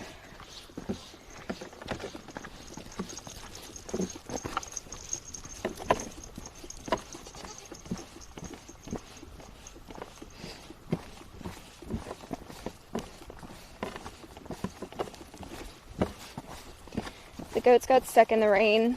They're damp now. Wet goats.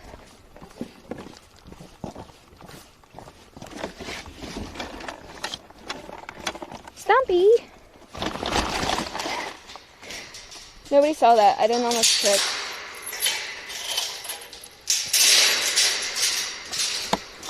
No goat.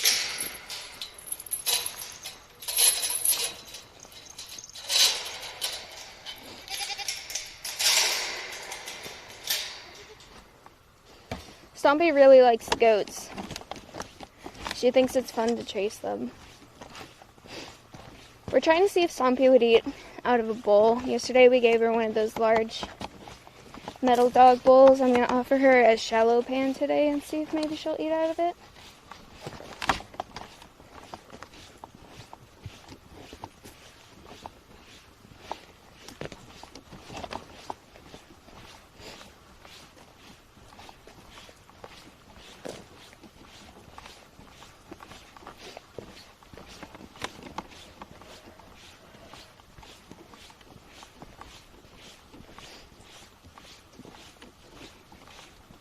Hello, donkeys.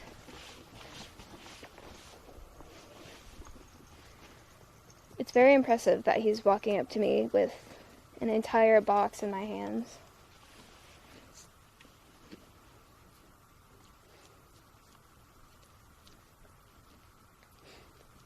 I'm giving him leftover horse grain from this morning. He's not getting anything random. And Stompy's pulling my hair, so we're gonna go offer her grapes and try to see if she'll eat out the dish. Watch out, bud. See, he knew I was there, like he saw me, but then I snuck up on him somehow. So that's why we think he has vision problems. One of the reasons why we think he has vision problems. When you are hand feeding him, he sometimes like misses the hand, which could partly be because he's like skittish.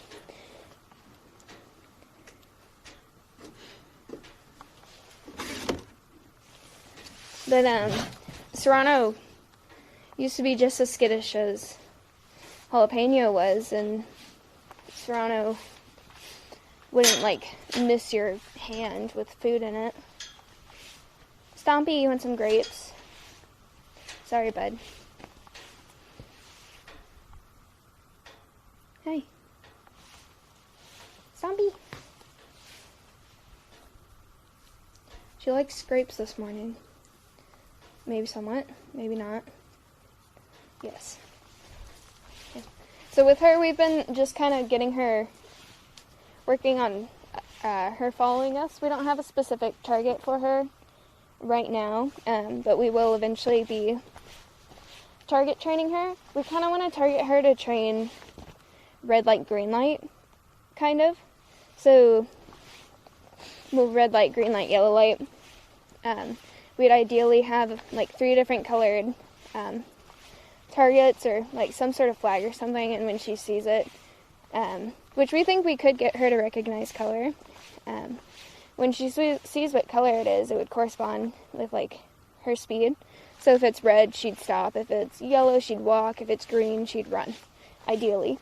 We've been, for a while, it was difficult getting her interested in anything, and we think it was the time of day we were trying to work with her.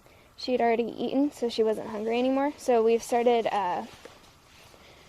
to introduce grapes in the morning as a reinforcement, and I'd say it's going pretty well.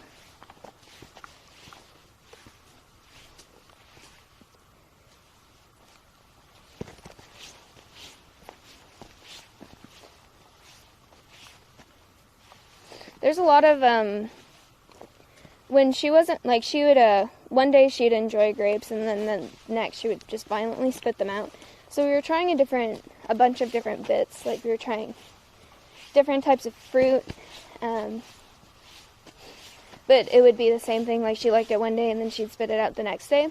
So I was doing a lot of research and looking for what people have found to be really, like, Emu's favorite foods and stuff, so we could find, like, the perfect bit for her to keep her motivated during sessions. And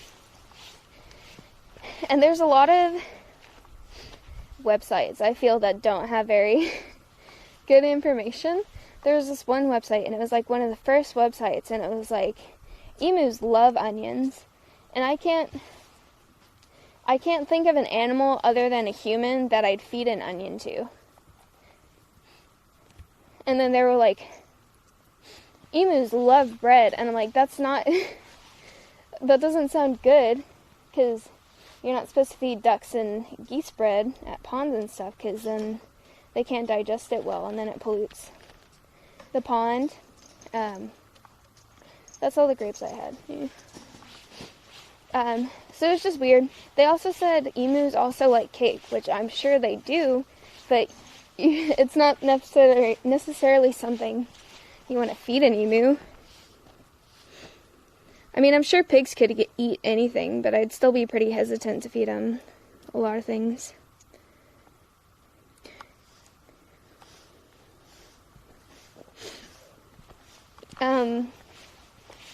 Oliver is pretty smart. It's just he's very motivated. Stompy, I think, is also pretty smart. You just kind of have to get to know her. But I think emus naturally aren't that smart. It's like their brain makes up 0.6% of their body weight or something like that. So I'm pretty sure her brain is smaller than her eye.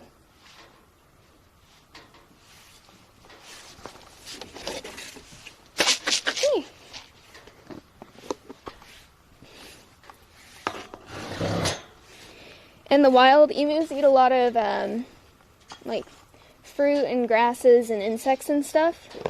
I think they'll also eat, like, mice and stuff, maybe if they ever come across it.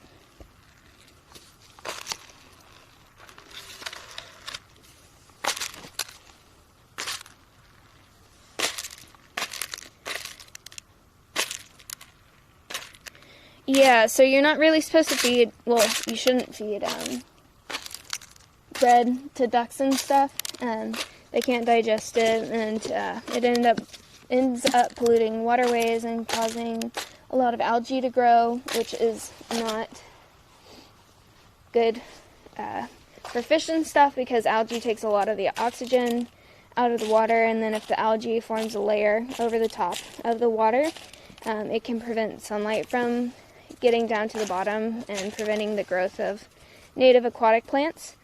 The donkeys are thrilled that Stompy's getting grain. Look, come here. So what you can feed them instead is, I used to go feed our pond ducks, like, leftover frozen peas and corn and stuff. I would thaw them first, but they generally liked those. I've seen you can feed them strawberries, but I'm sure they're not good for them in large quantities just because of the amount of sugar. You might, at the rehab center, we would feed them, like, chopped leafy greens, because what they eat a lot in the wild is leafy greens and stuff.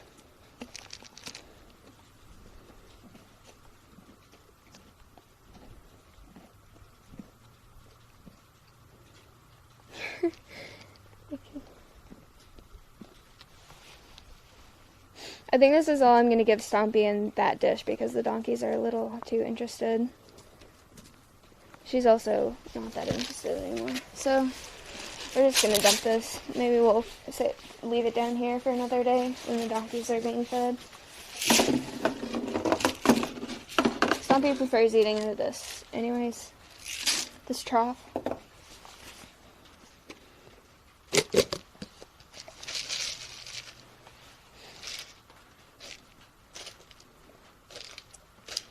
Here, go chat. My video isn't loading, so I don't know what y'all see. But Stompy is eating out of the cup.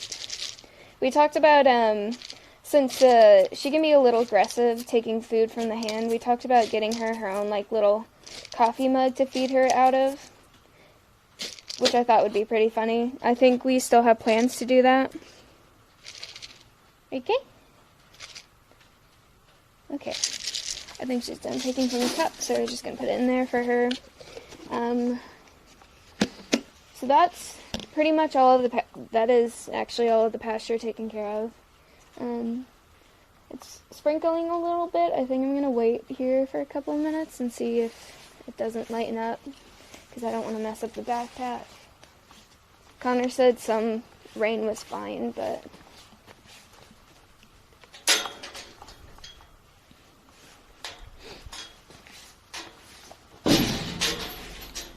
Or...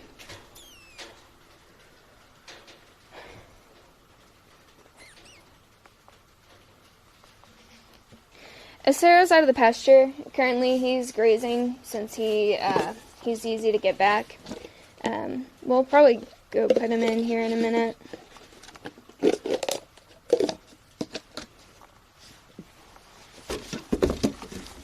Okay. I've never thought about equids, horses and stuff, pooping in the same spot, but the donkeys poop, like, right on top of where they've already pooped before. Like, for everyone who was here this morning, I mucked that spot. I bet it was him. That looks like the face of someone who would poop there just to spite me, huh?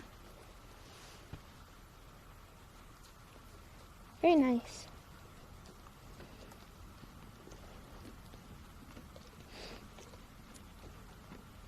Can I scratch?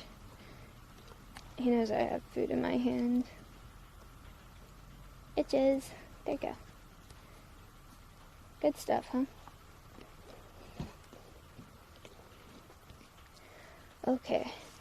I think we'll go over to the macaws first, since they have the most cover in there. I was gonna try to walk the chickens today, but it is getting rainy, and I have been streaming for a while.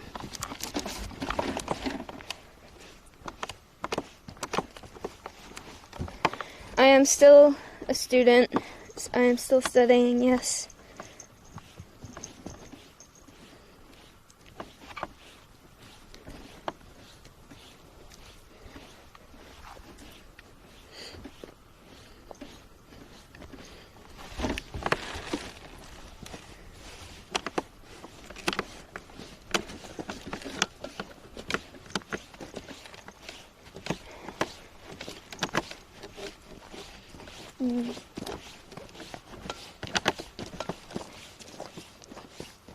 I think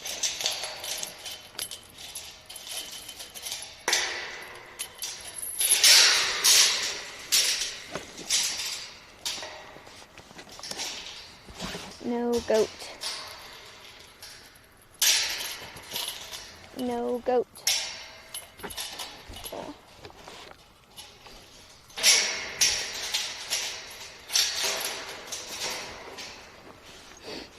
Y'all better go find shelter, since it's wet.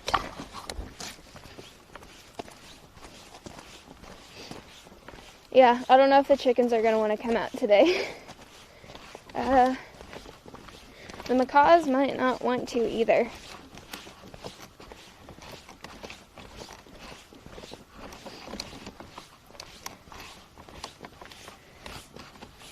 I might put the chicken's food in their house. I might also dump it since it's been sitting out for a while in the rain.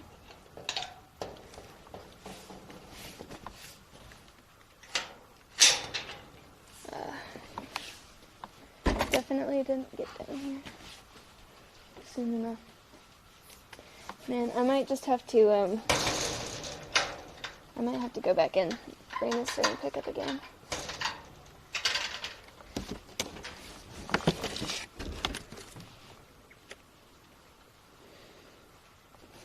I am majoring in wildlife biology.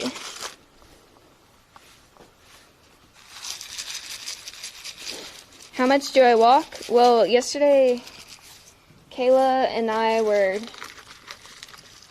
mucking the pasture, and she got her 10,000 steps in just between the time she got here and by mucking the pasture. So I think definitely get our steps in.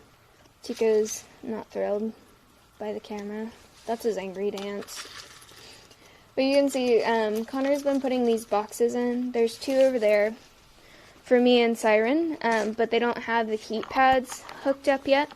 So we have these 2 heat pads. There's a thermometer back there so that we know the temperature inside the box, and there's another thermometer down over here so that we know the ambient temperature in the aviary, so we can compare how much warmer the box is. And then we have a camera so that we can keep an eye on the macaws. And when we first put the box in here, they didn't quite, at night, they weren't going in. Like, they'd go in during the day when it was cooler, but they weren't going in at night, which might be because they couldn't see, so they couldn't get over there, which is probably the more likely option. But I'm going to try to weigh them really quick.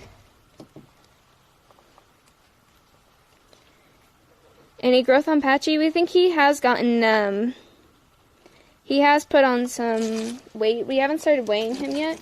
We want to try targeting him, I think, and then getting him a box that he's really comfortable in, so weighing becomes like a fun thing and not like a chore for him. So we haven't started weighing him yet. It's kind of difficult with animals because it's like there are things you need to do, like get weights and stuff, but it's like is it better to make them uncomfortable and have those numbers, or is it better to like work up till they're comfortable? And like obviously there's some things that you just can't get around. Miley, did you step up?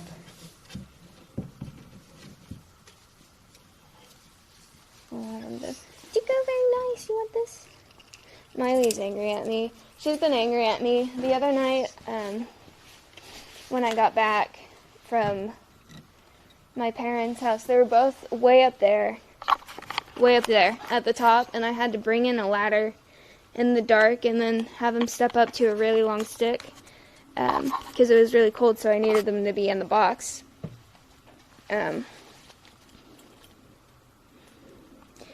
No, a lot of birds, their brain kind of just shuts off in the dark, so with birds it really helps if you're trying to keep them calm, to keep them in the dark.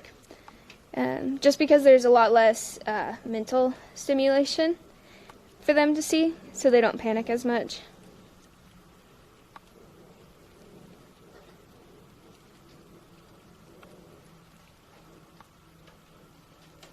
Okay, sorry, I know it's wet. You did so good. Did you step up?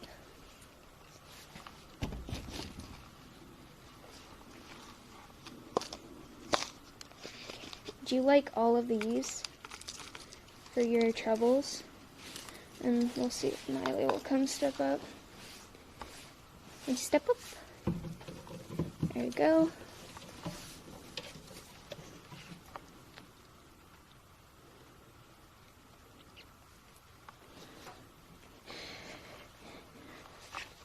She's mad because,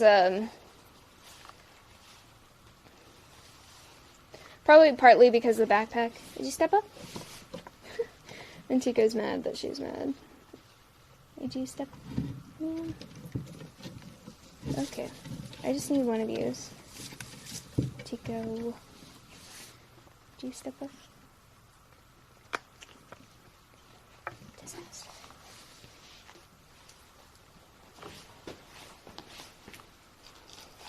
I also don't have great of access. That's what we're working on. We're hoping that the box will be warm enough. So right now that it's not, man, they're really fast. Okay. That was the first time they've ever just taken the bowl like that.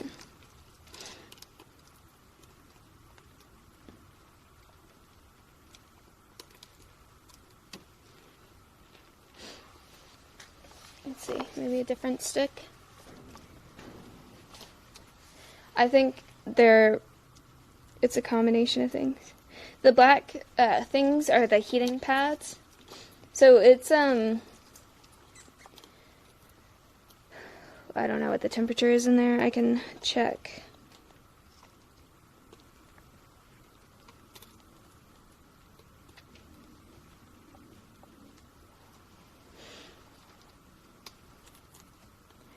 The temperature in the aviary is 50 degrees, and the temperature in the box is,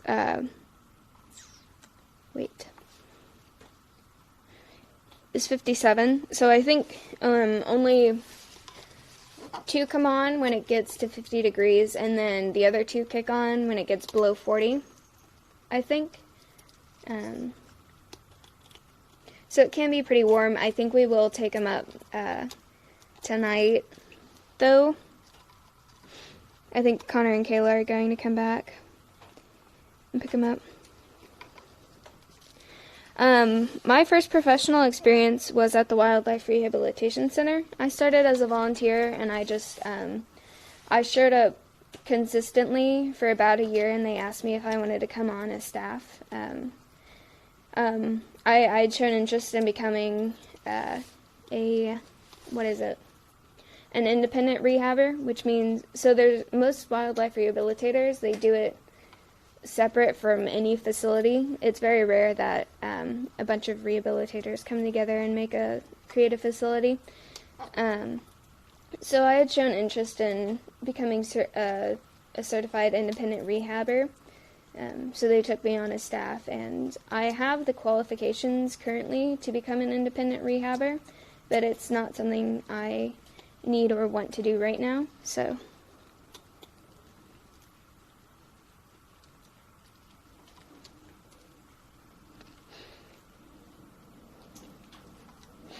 And then at the rehab center I met Maya, and then we became good friends, and we started working together more. She was at the rehab center, but we didn't really work with one another. We started working together because we got the Crows, Abbott and Costello in. So we set up a training program for Abbott and Costello, and we worked with them regularly. And now we have Abbott here. Costello unfortunately passed away due to some unknown illness, but we have another crow, Coconut, that we're working with. Abbott and Costello weren't releasable because they'd been imprinted, which imprinting is a physical change in a bird's brain that makes them associate with the species. So once it's happened, it's irreversible, and imprinted birds are, they can't be released because of a number of things. They have a harder time finding food and water sources. They won't migrate. They often won't mate with other birds, and they just don't recognize threats as easily, like cats and dogs and other wild animals and stuff.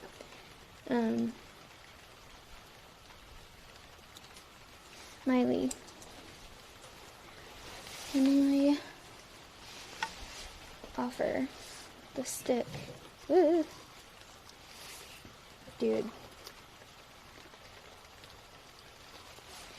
I don't think I'm gonna be able to weigh Miley.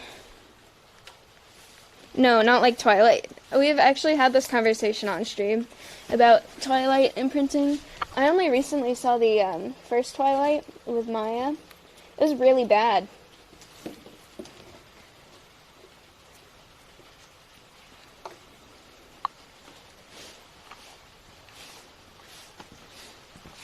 Chica, can you come here? Very nice.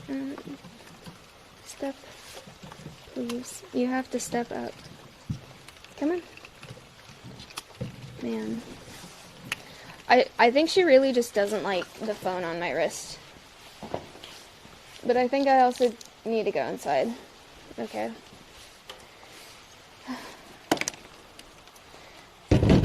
Tico didn't go down and wait.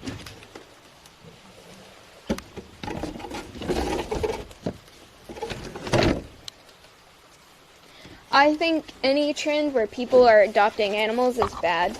I think people just do it because it's a trend and not because they genuinely are.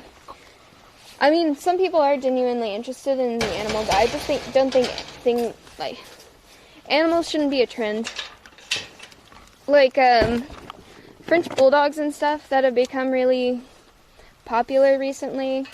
I think it's really sad because they can't breathe properly because of the way their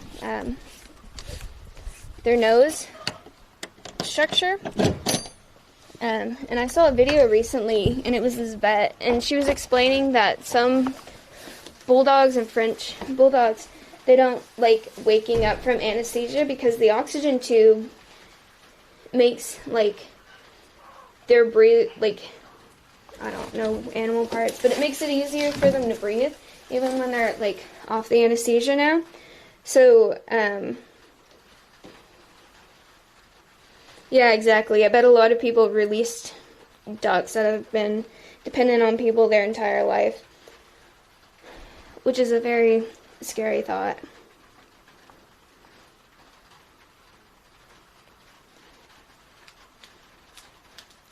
Yeah, it's like 101 Dalmatians. Dalmatians, it's like half of the Dalmatian puppies ever born have either been blind or deaf or both because of their coat coloring. And then with Finding Nemo coming out, a lot of people got really interested in saltwater aquariums, and a lot of this isn't true for all, but a lot of tropical fish, they have a harder time breeding in captivity because of stress and because of their environmental requirements, so a lot of them are wild caught.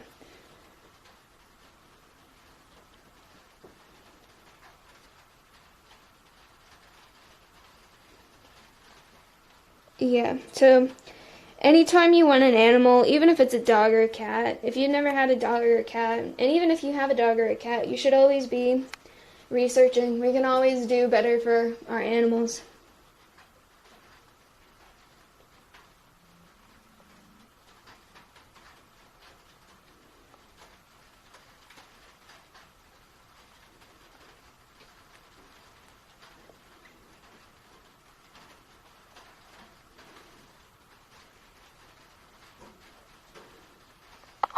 Sorry, I'm hiding in the chicken coop currently because it's raining.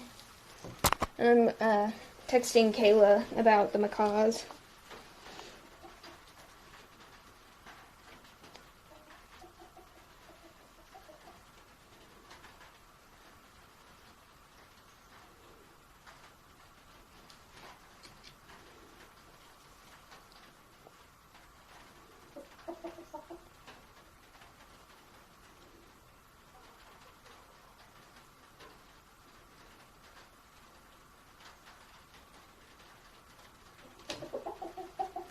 Yeah, that's why we have the parrots, to talk about how long parrots can live in captivity for and how, like, not ideal of a pet that they make.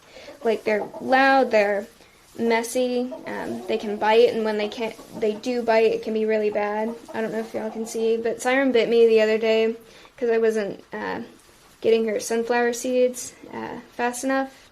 And and because I got in between her and Kayla, which I'm not upset about. It's part of the job, and we just try our best to discourage that as much as possible.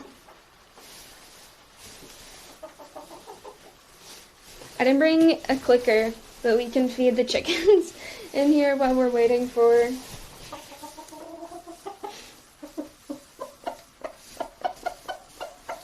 Didn't see the bite. I can't see the stream because I'm down by the aviary. Can y'all see the chickens, though? Y'all can see the chickens.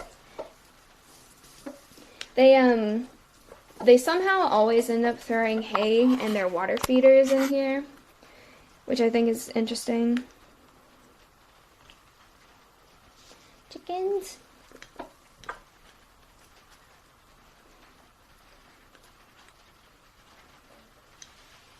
Doing great.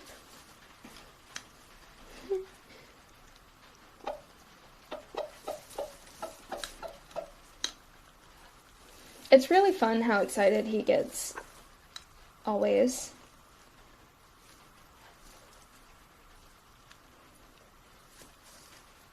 You can see one chicken.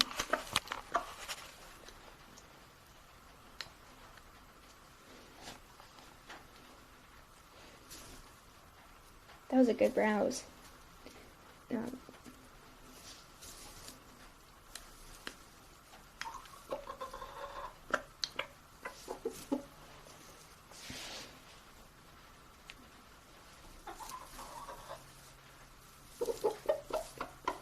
I don't know how many of you saw the Stompy Animal Quest, but Maya talks about how emus are basically dinosaurs still. I think they're not related to necessarily, but they're very similar to a group of dinosaurs called the terror birds. Like, if you compare their skeletons, they're pretty much identical.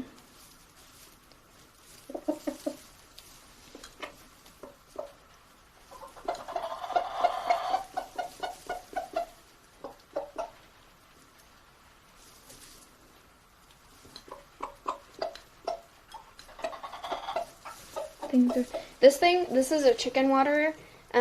We had one of those other watering dishes in here for them, but they would get water everywhere, and then they always got straw in it, no matter how much we pushed the straw away, because Oliver likes to scatter the straw around. So we hung this up in hopes that they wouldn't get straw in it, but they still tend to get some straw in it.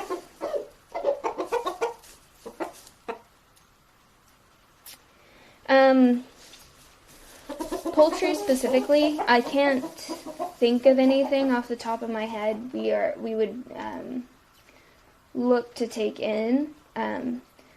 With the chickens, I think in the spring, once it does warm up, we are going to let Nugget sit on some eggs so y'all can see the process of like the egg laying, the hatching and stuff, and then we'd train, like, basically we'd start fresh with chicks. Chicks are, they come hatch precocial or semi-precocial. I'm pretty sure it's like full-on precocial because they can walk and they can feed themselves and stuff. We could start target training and just training in general day one with chicks.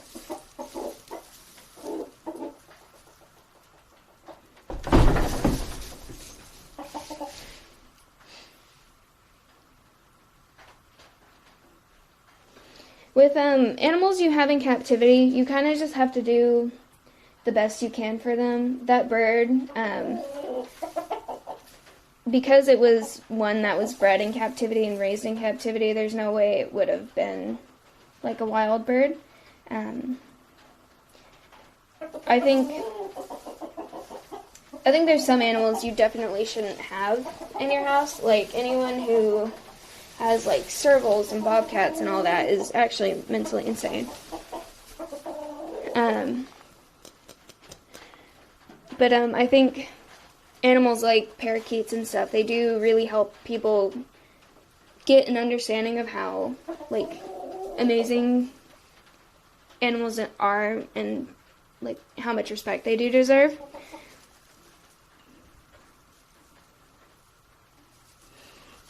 Yes, the chicken coop is nice and large.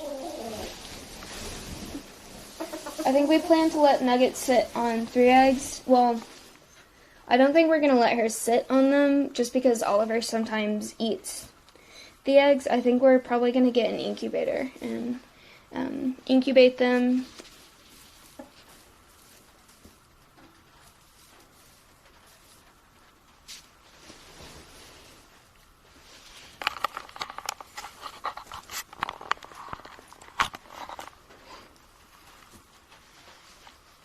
I saw a video of someone who had, y'all remember that, it was the caracal, with, like, the orange big cat,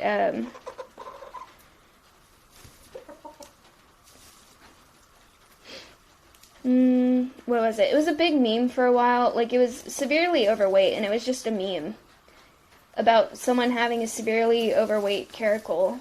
Like, not that it was a meme that the people had it, but it was a meme because he looked funny, because he was fat. But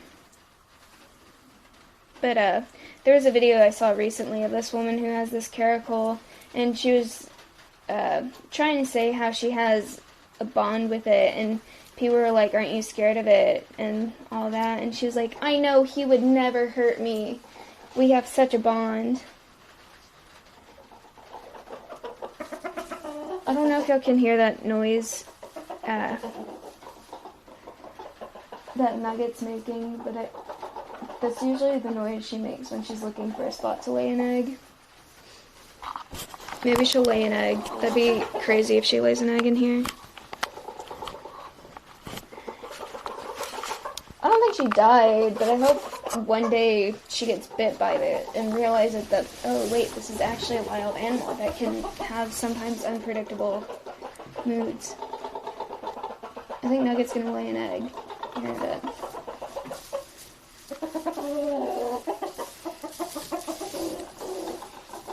Is it TOS to show a chicken laying an egg? I also still can't see the stream. I can only see chat.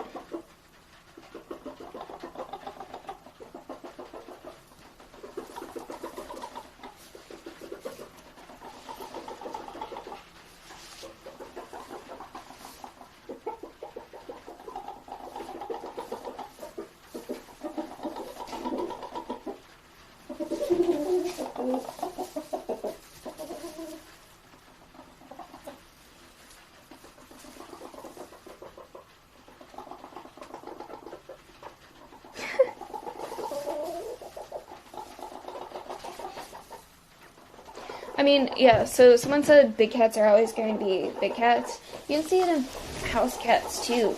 You can see just how quickly they switch from, like, I'm just chilling to, like, predator mode.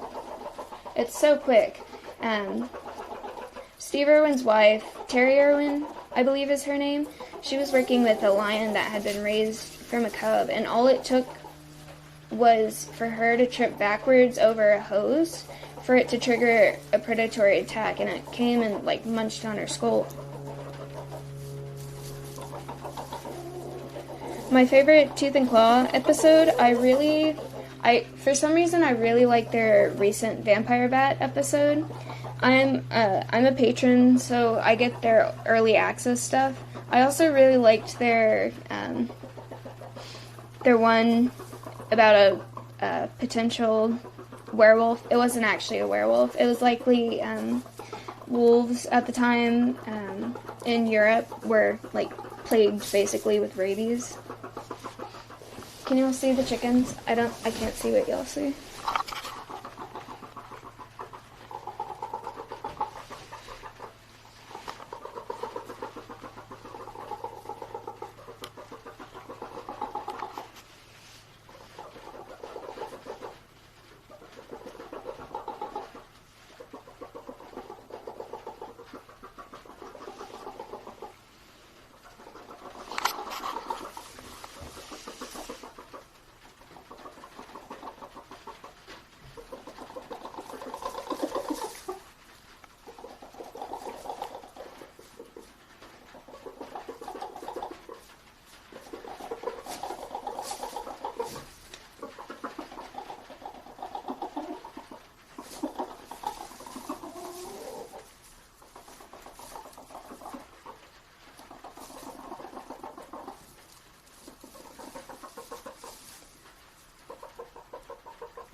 I'm not exactly sure how long chickens live.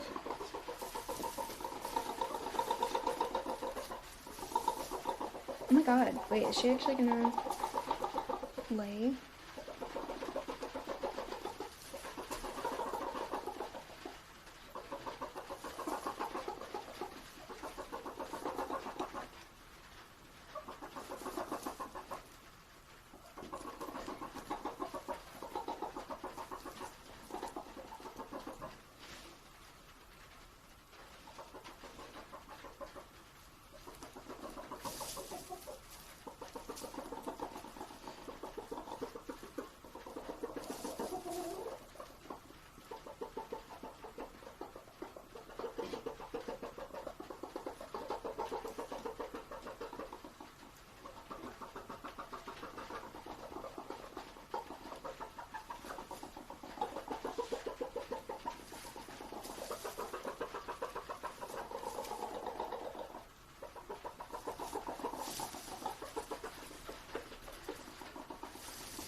Chicken noises are some of the best noises, honestly. Chickens and Stompy's baby emu noises.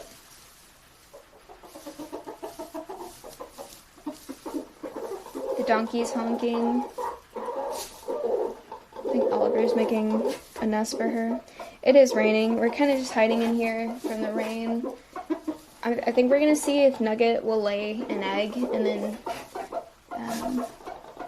we might end stream, because I do need to go get everyone else fed, and then I'm going to go to my parents' house today.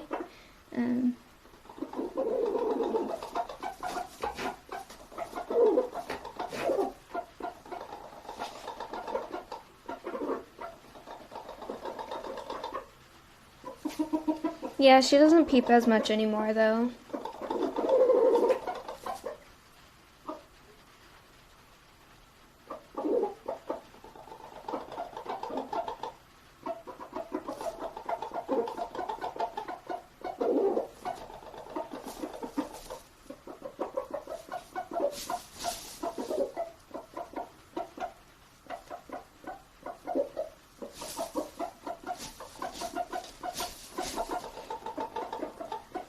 He's making a nest for her. Guys, get you a man that will make you a nest for you to lay your eggs in.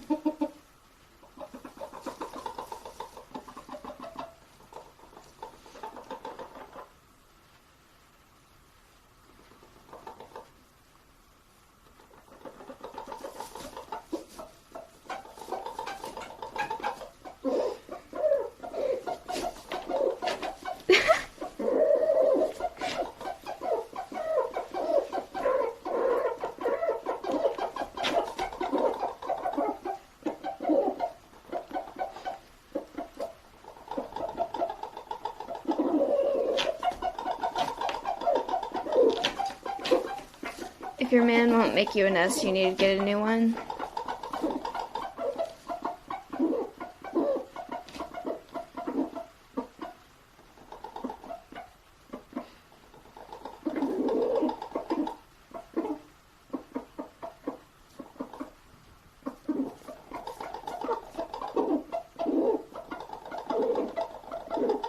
Y'all can see Oliver, right? Oliver is the black chicken. He's the rooster.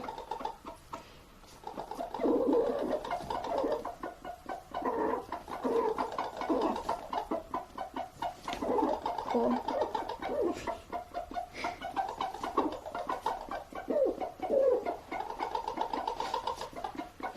We named him Oliver because the type of chicken he is an olive egger. So if he were a hen, he he would lay green to like brown colored eggs, which would be considered olive. But an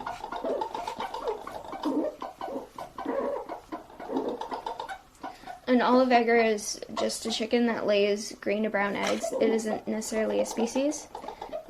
I think Nugget is an Americano cross chicken, and she lays sort of bluish eggs.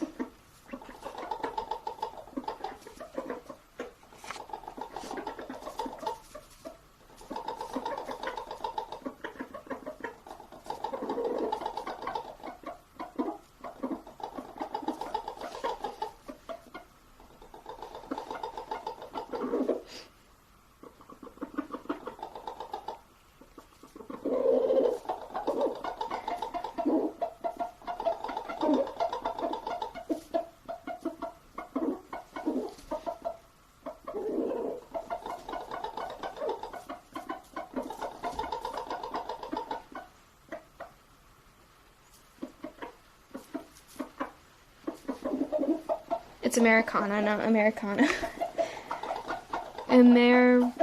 Yes.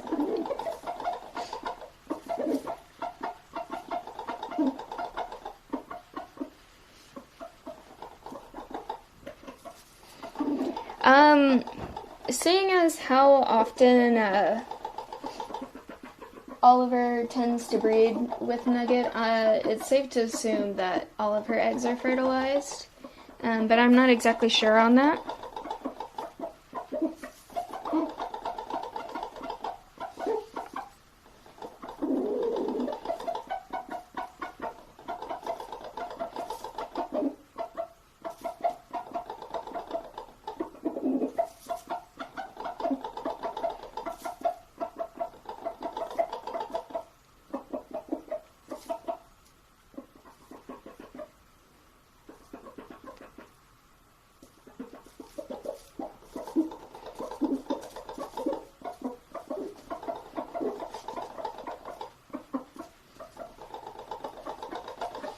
Man, Oliver is taking forever to build this nest for her.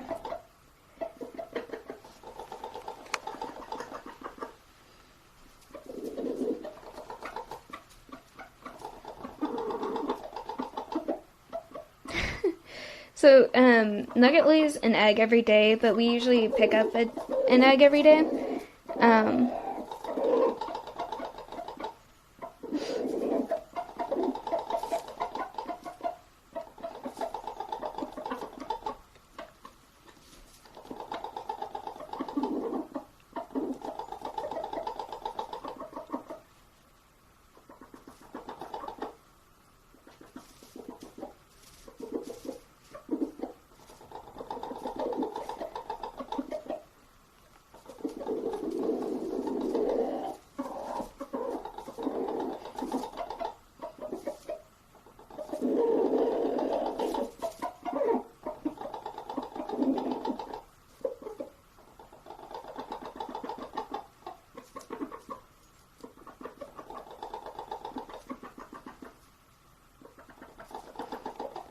Too comfy. It does look really comfy. Straw is really soft.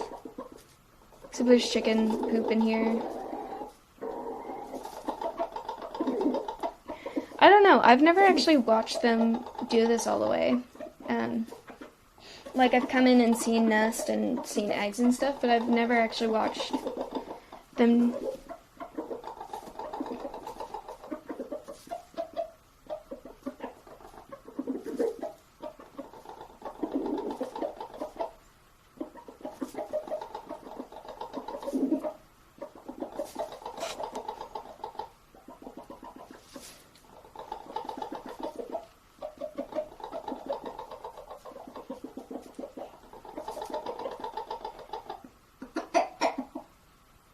Listen, I figured it'd be interesting for chat to see. That was the goat. Yeah, we're just watching their behavior. It's good to see what they actually do during the day.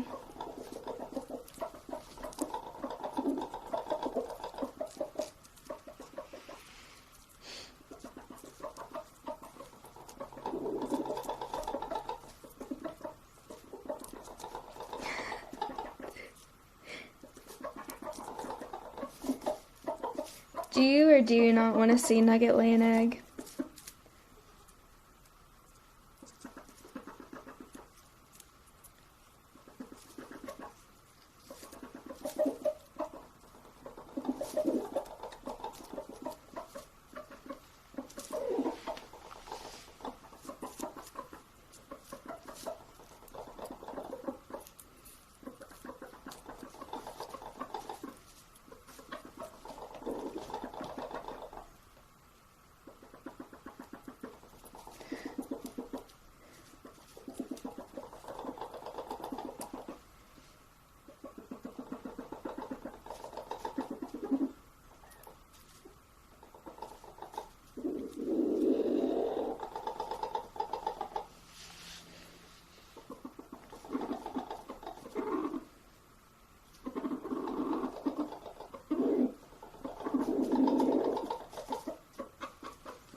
Yes, I believe all birds will imprint.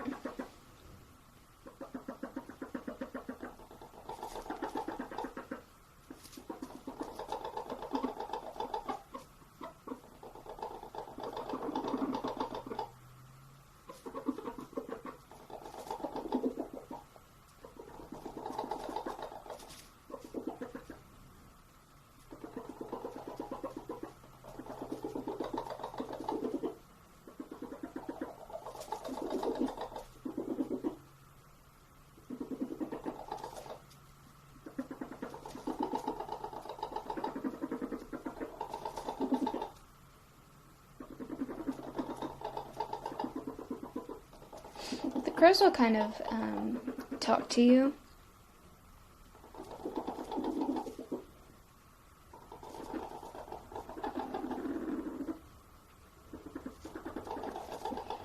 The one on the left, no, she's getting ready to lay an egg, but Oliver, the chicken on the right, the rooster, he's kind of building a nest for her, I think. I don't know what type of chicken Oliver is exactly. I believe Nugget is an Americana chicken. Americana cross.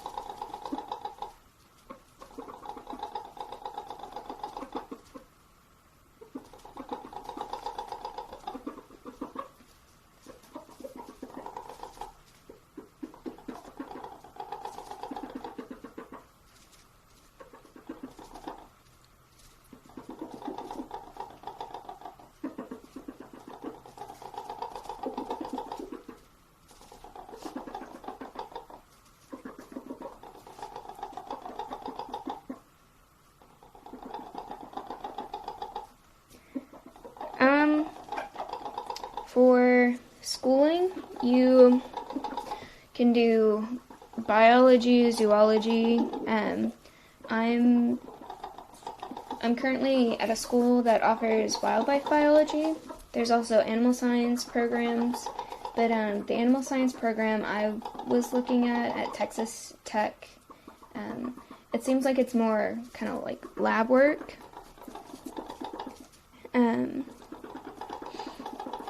Honestly, any job you want that works with animals, you want to do some sort of biology, I think. I kind of started on this path before school was a thing, though. So, well, university, that is. When I was in 8th grade, I wanted to go to Auburn because they have an equine program, and I wanted to study horse behavior, and I wanted to help people understand their horses better.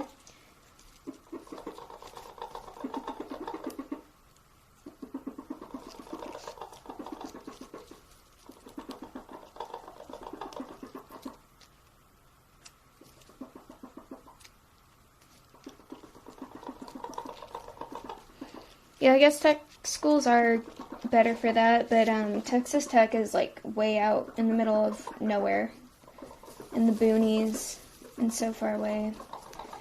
That and it's a party school, and since it's out in the boonies, the sex ed out there isn't so great, and they call some type of STD Raider rash because their school mascot is the Texas Raiders, I believe.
Isn't this so exciting, chat?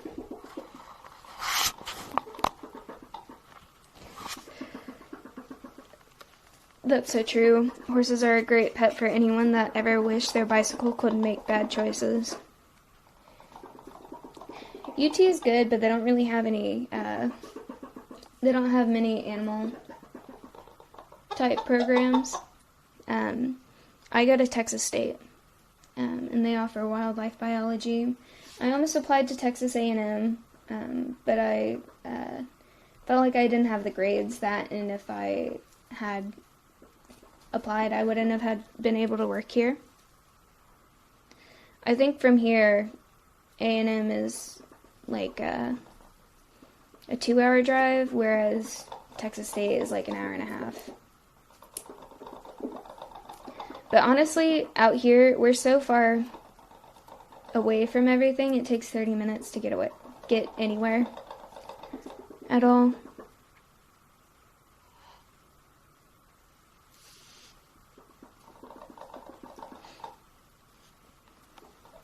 Yeah, it's a lot of travel. That's why I listen to the Tooth and Claw podcast so much, because their podcasts are like the exact length.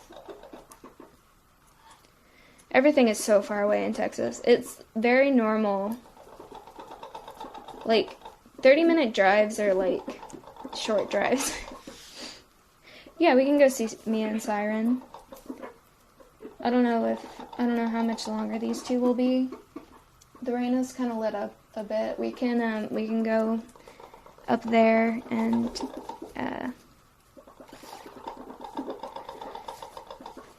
we can go up there and do some other things and come back down and look at them. If y'all want to do that, if y'all are bored of the chickens.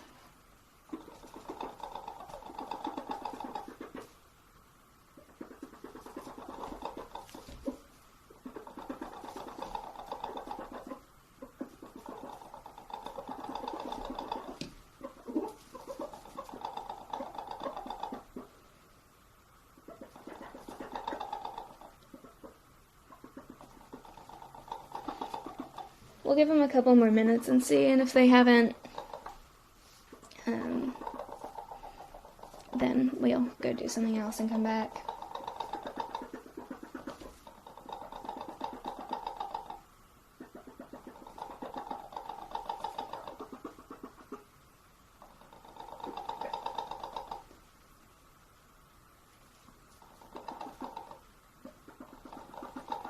Man, I'm at least like, yeah. There's a grocery store 10 minutes away, at least. But we're so far out, people probably don't deliver food, but I don't order food, so.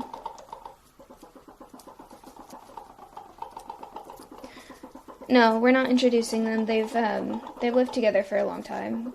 Not a long time. For a couple of months.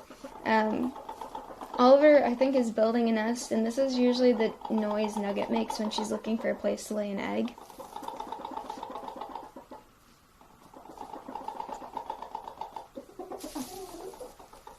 Oh my god, wait. Things are happening.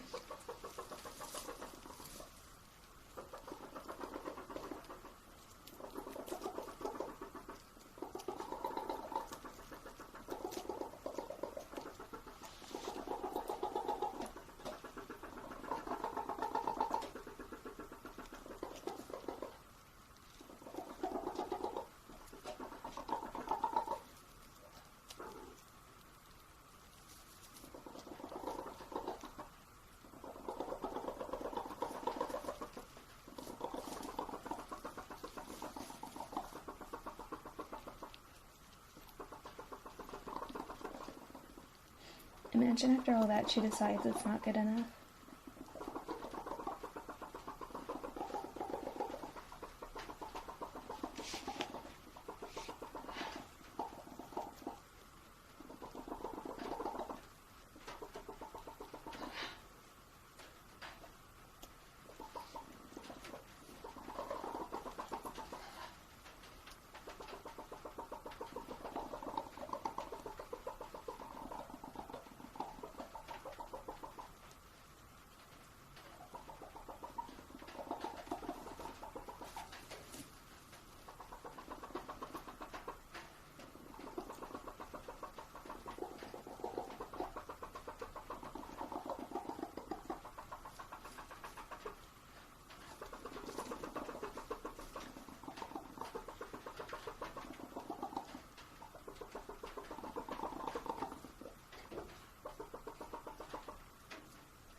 We're just watching and seeing what she does.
Oh no.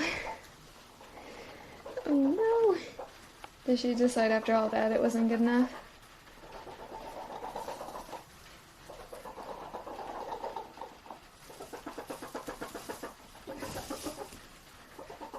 Oliver, it wasn't good enough.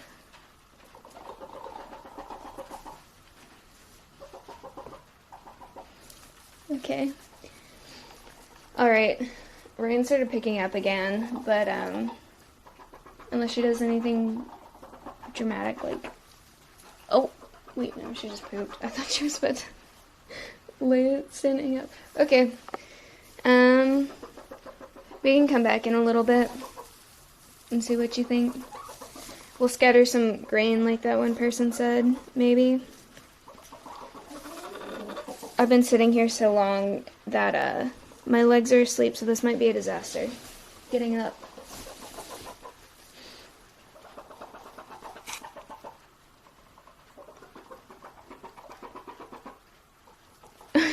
Yeah, she actually just had to poop really bad. All that for that. He built a nest for his queen to poop in.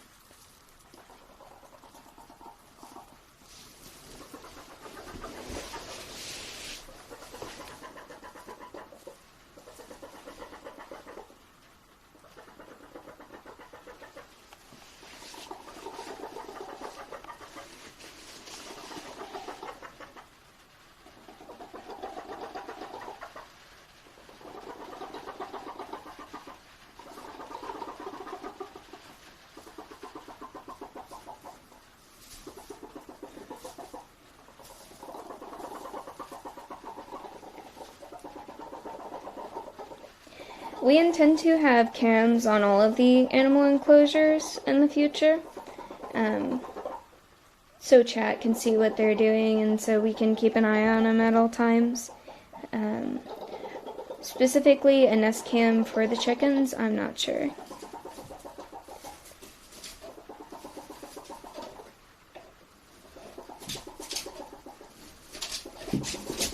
Oop, okay.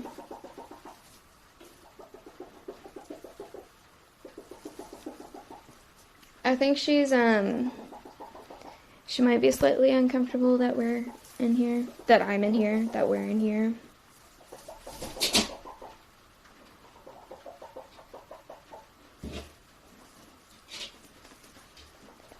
My legs are very asleep.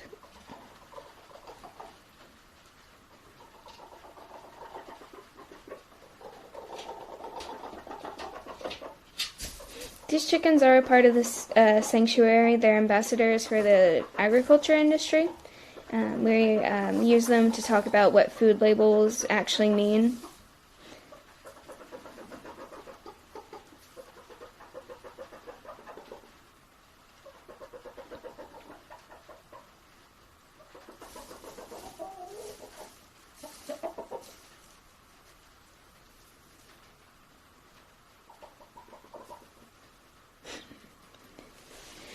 Okay.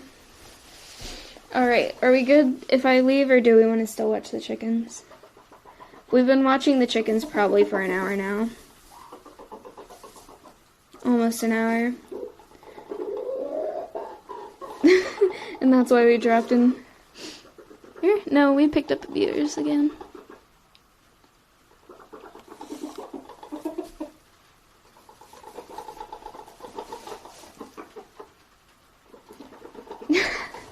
Okay.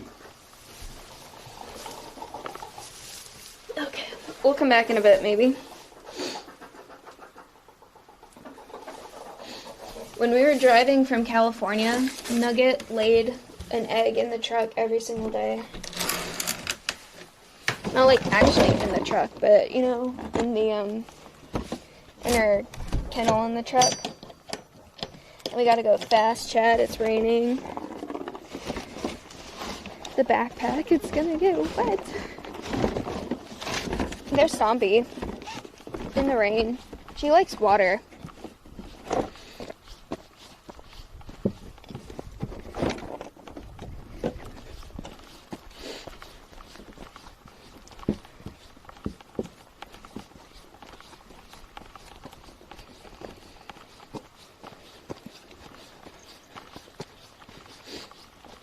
Goats are wet.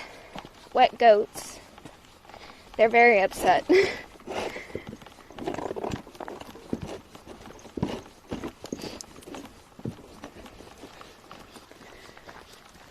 UTV when? I feel the same way. I don't know when. Jeez, is that a raven? I think that was a raven. Wait, y'all see? Big black bird.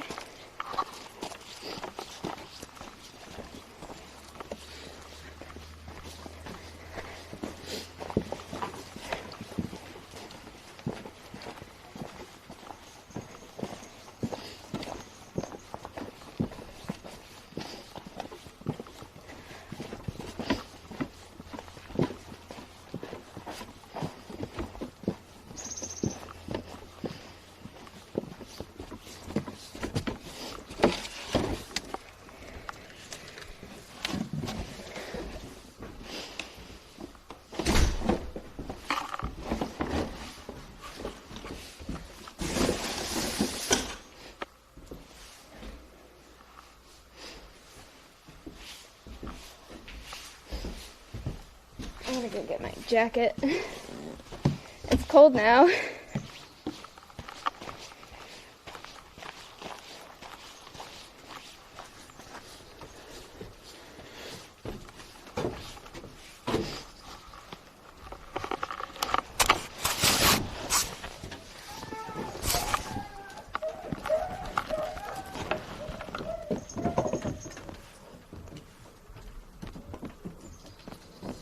I'll get the water up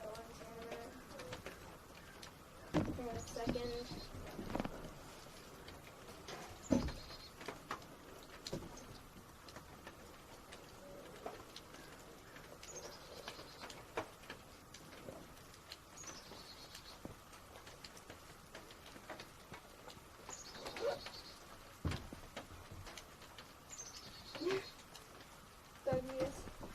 Doggies also don't like the rain. I also don't let dogs on my bed, which is the very first. You missed the house tour this morning. We just walked in briefly so I could get something. I don't remember what. Yeah, they have separation anxiety. I don't, oh. Sorry, I forgot I don't have the backpack on.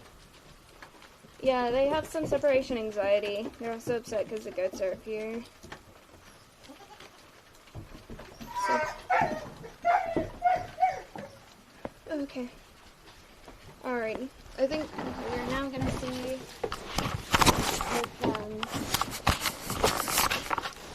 Patsy's mask is gone. Maybe offer him the mask. And feed Mia and Siren.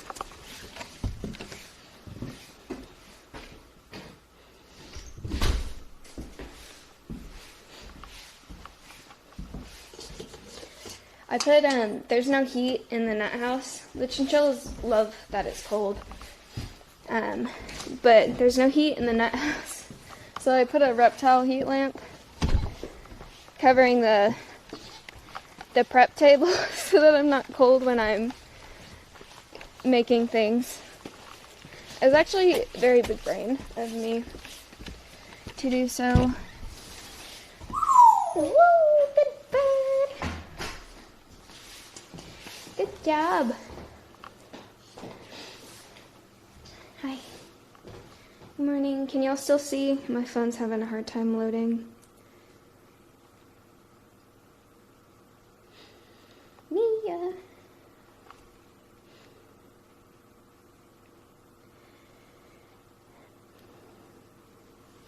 Cool.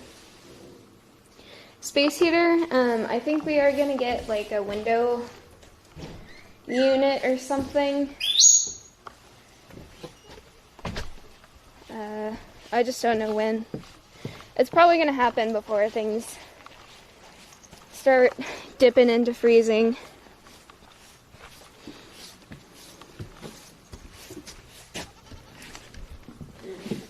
Yeah, fire pit in the nut house. Sounds like a great idea. Everything's wet. Chat, I forgot what I came in here. Oh, Patchy's next.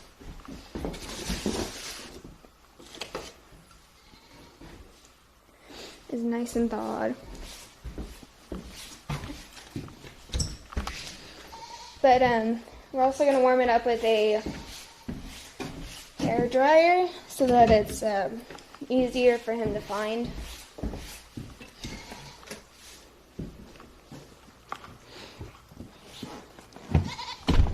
My parents have a Malamute Husky German Shepherd mix. We didn't know she was a Malamute Husky mix when we got her, which isn't a problem. But she's miserable during summer. But she's loving this weather so much right now.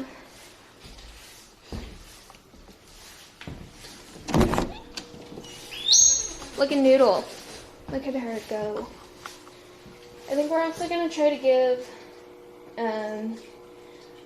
well, we need to feed Georgie today, and then we need to give him a warm soap. We're trying to see if we can get him to poop, because he hasn't pooped in a while.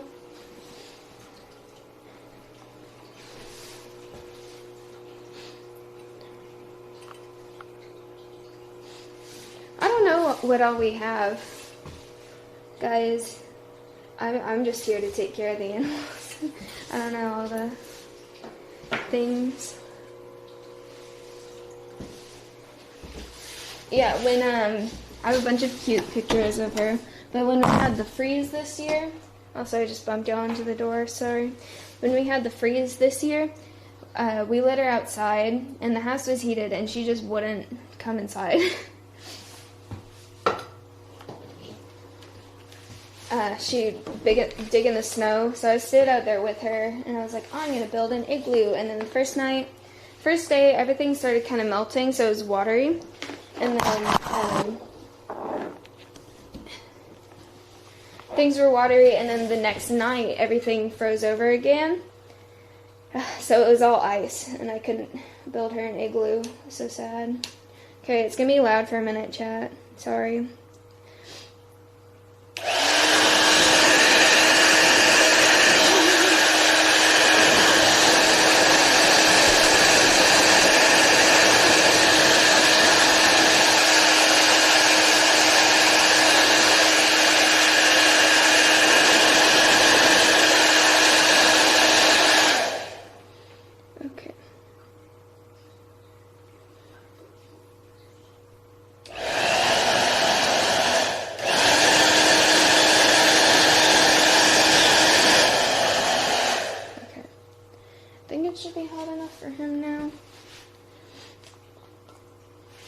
Sorry, I know it's loud, but we had to heat up his food.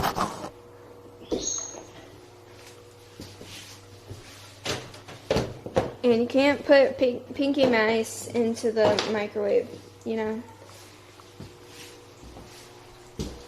Alrighty, Patchy. I need to dump this here in a minute.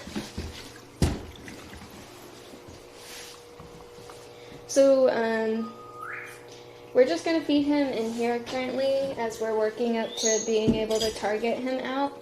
We don't have a set target for him currently either, but generally it becomes a habit with snakes. If you feed them in their enclosure, they'll start to associate their, opening the door of their enclosure with food. So you generally don't want to do this. We do, especially if you're not taking him out, we do take him out quite a bit. So we're not worried about it currently, and next week we will probably have a set target for him, and we will start working on targeting him out. So if you put a whole prey item in the microwave, it will blow up. Okay. Can y'all see Patchy, or do I need to get lower?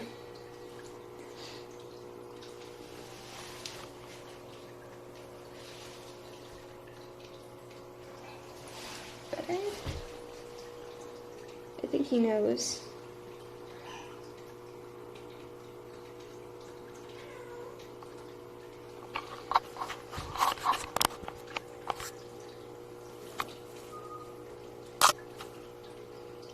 Okay. My hands are pink. What? He's interested. He's coming over. Okay, I think we're gonna put it like this. I don't want y'all to miss it.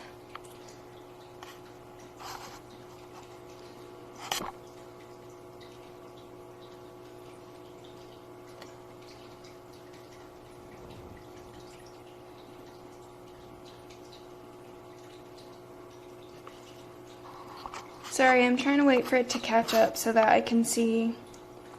Trying to find the best angle to feed him at for y'all.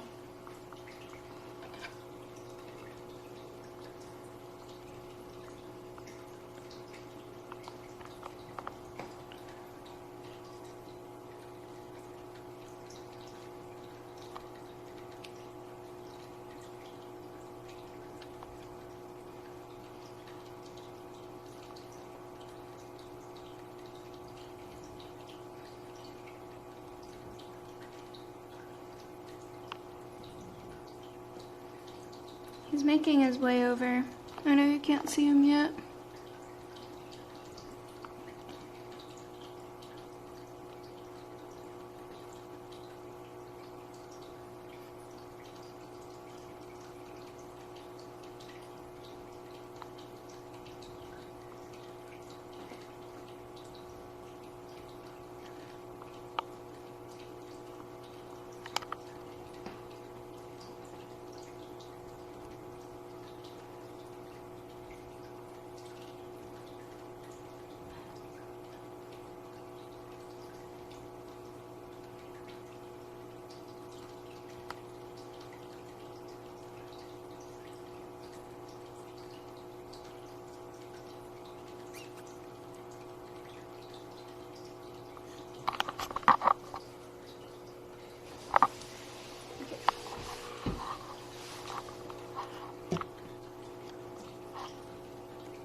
I think he's getting ready to shed.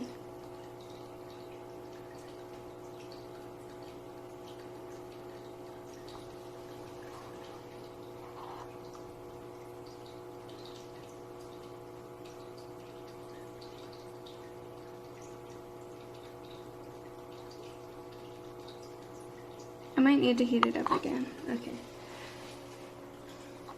Yeah, I think I'm gonna heat it up again because it cooled down. And then we'll try again. Sorry, chap.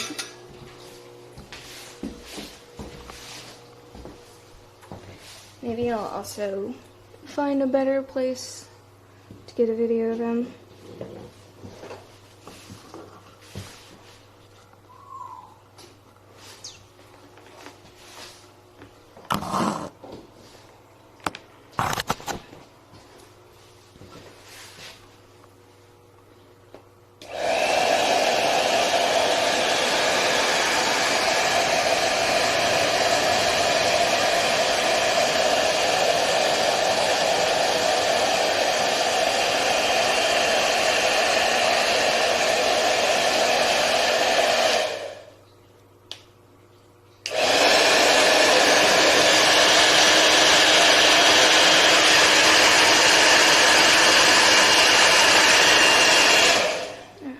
Okay, let's see.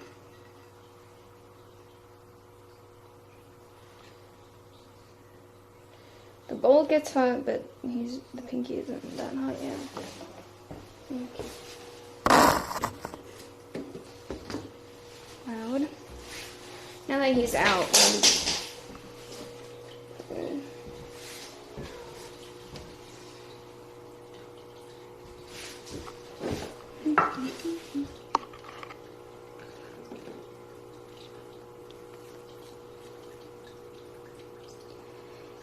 an air fryer. You want us to buy an air fryer just so we can heat pinkies up in it?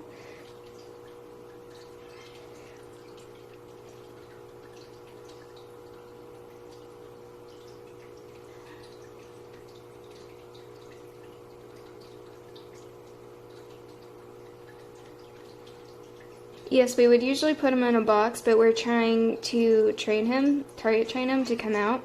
And to do that, we would use bits of mice, but we haven't established a target with him yet, and I don't want to necessarily pull him out of his enclosure against his will, because we want to try to teach them free will training, which is possible in snakes. We're just doing more research on it currently. So for today, he's being fed in his enclosure.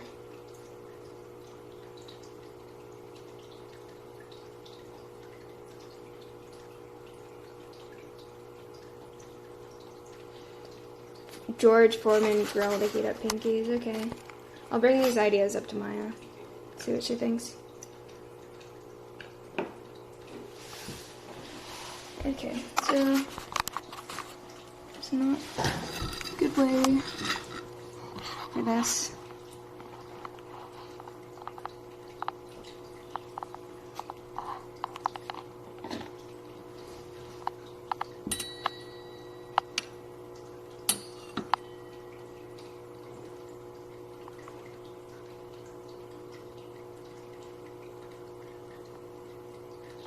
Okay.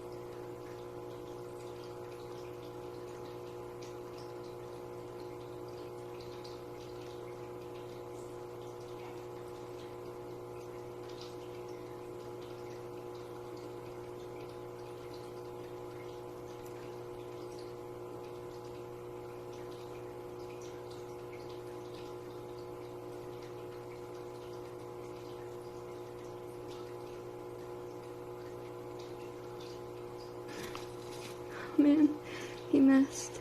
Oh no.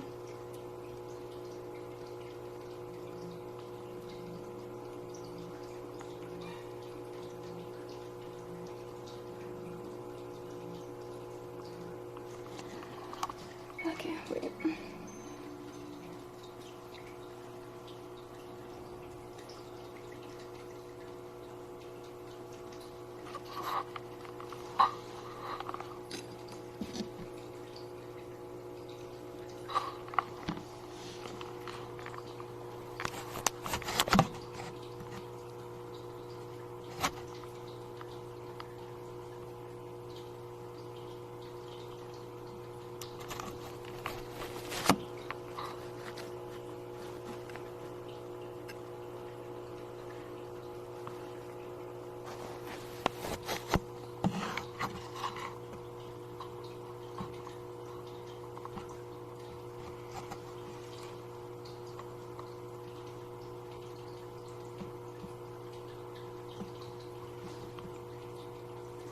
There we go.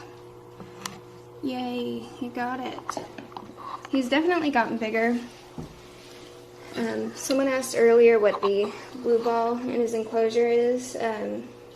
Part of our training program is providing more enrichment for snakes, so it's just another kind of environmental thing for him to make his enclosure a little bit different. It's something he can climb around and something he will climb around.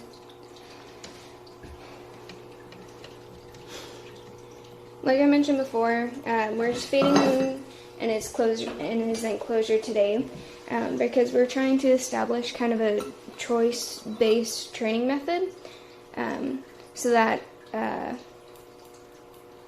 we can get him to come out of his enclosure like on his own, and so that he'll want to come out of his enclosure, and so that he'll be more likely to enjoy programs and stuff since he'll be handled more. But to do that, we need to establish a target for him, and we haven't yet. So that's something we're working on. So today, just today, we're feeding him in his enclosure because we don't want to yank him out.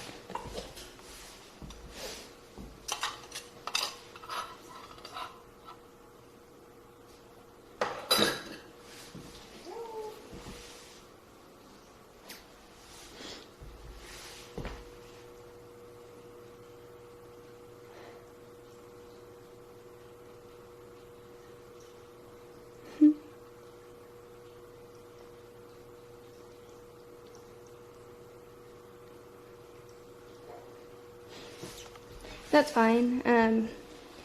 Reptile training and choice-based training is something new, and not many people are doing it with their reptiles, so I don't mind explaining it. It also helps me understand it better. It helps you to understand things you're talking about better when you are actually practicing talking about it. So, Siren's quiet today. She's nice and toasty in here. She'll get loud when we bring sunflower seeds in here, though, so don't you worry about that.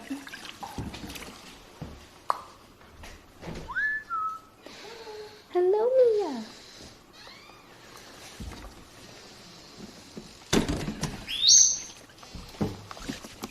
Okay. Let's go. We're gonna dump. Oh man, you could not pay me to explain what an NFT is. It's just like a picture, like it's a stupid picture that people put money into, right? And then it increases in value sometimes, right? Isn't that just what NFTs are?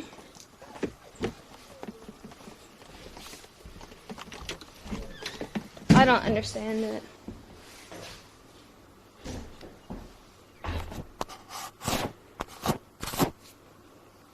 The lamps for the reptiles, like for their enclosures, are not always on.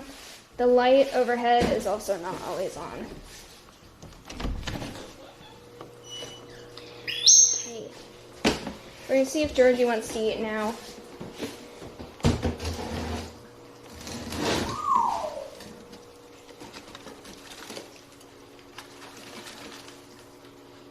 You just say that's a lot of crickets.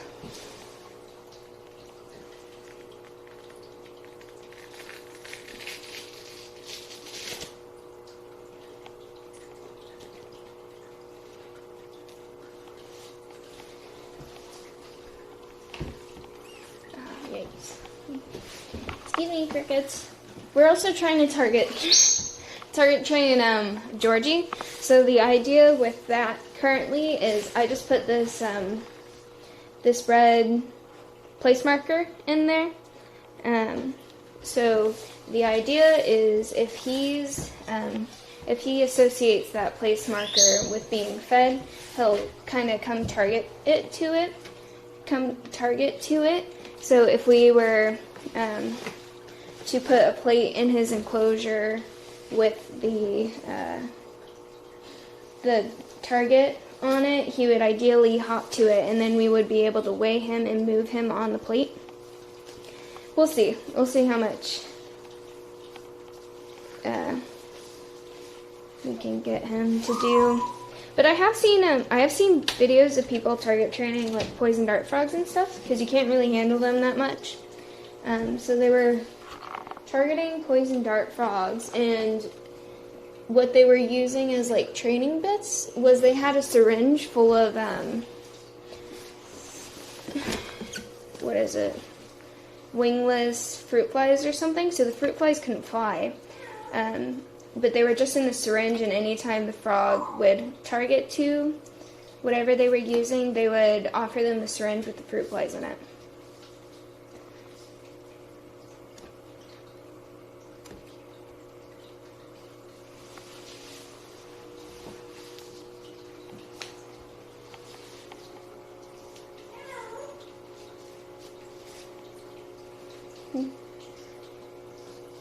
If a fly can't fly, are they called walks then? That sounds reasonable to me. We'll start calling them walks. But Georgie is much too large to be interested in the walks, so no, it's they're genetic. It's genetic. They don't rip the wings off. That'd be severely inhumane, and then that'd also be really tedious to do. Can you imagine being the person who has to rip the wings off of dozens of fruit flies?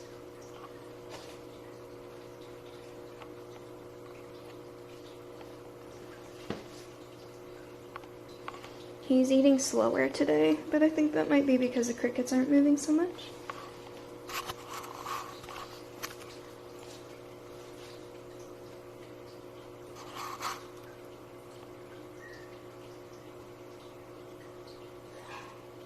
Can y'all see him better?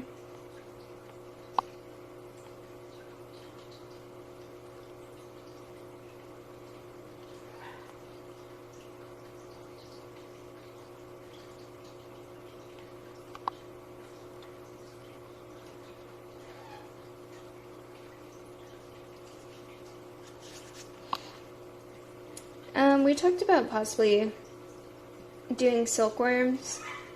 I haven't done much research about them, but I saw that they do have to be boiled alive to get the silk from the cocoons or something like that. That would be another possible invertebrate ambassador.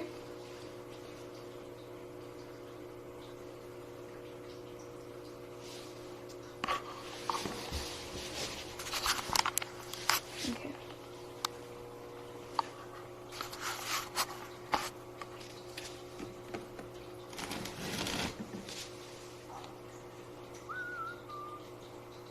Man, I really need to go through and post pictures or send Eldrix pictures of the ambassadors when they were babies, because Georgie was so small.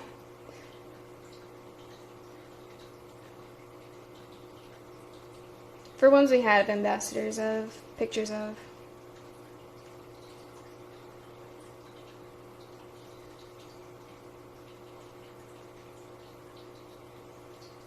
He doesn't seem very hungry today.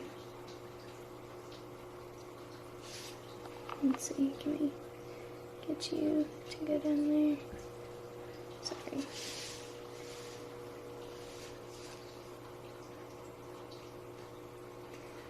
I think he needs to poop, so after this, if he doesn't eat, we might soak him in warm water. She's only, the last couple of days, really been spending time out of her hammock. I think right after she eats, she spends a lot of time in her hammock, kind of just chilling. She's having a good old time exploring right now. This is the most active I've ever really seen her, except like in her enclosure.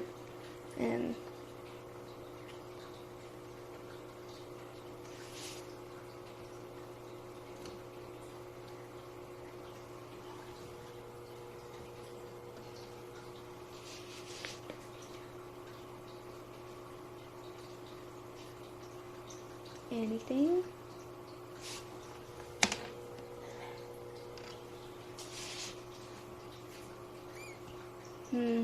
That usually means he's not hungry. Okay. I might go get another container and fill it with warm water, and then we'll come back and soak him, and then we'll clean up the parrots while he's soaking. No crickets today. He ate a couple. I think he ate about 5. Well, he just ate another, so maybe he is hungry. Okay. We'll get warm water, and we'll come back and see if he's made any larger of a dent. Hi. Can I take your food?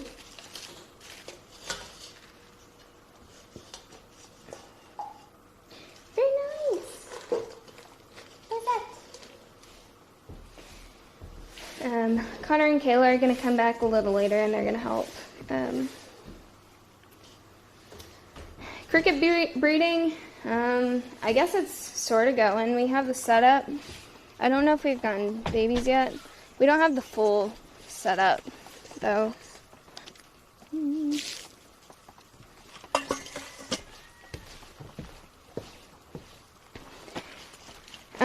We are going to start training voluntary nail clips with the parrots. We haven't trimmed their nails recently.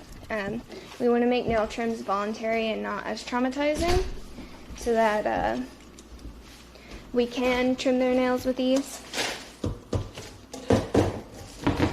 But their nails are getting pretty long now. Container full of warm water for Georgie.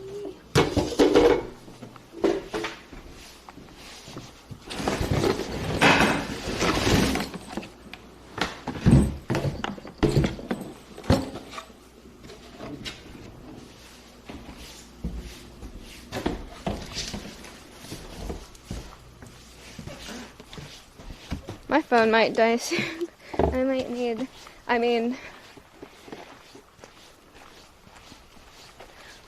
to end stream here soon. We'll soak Georgie, feed parrots, feed crows. Connor and Kayla are coming back later and they're going to bring the parrots up since it's so wet. And we will see. Patchy ate good. Georgie's actually doing a really decent job of eating now. But I think we're still going to soak him.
Birdies.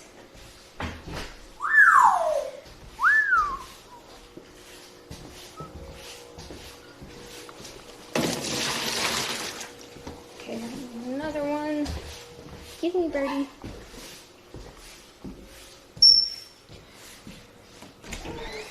Yeah, I know I've been streaming quite a while.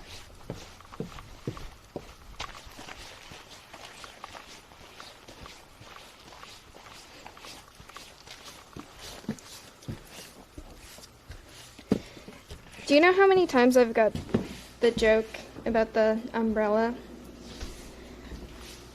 I will be streaming again tomorrow. It will be another keeping stream. We are trying to get to affiliate. We should reach affiliate by Monday.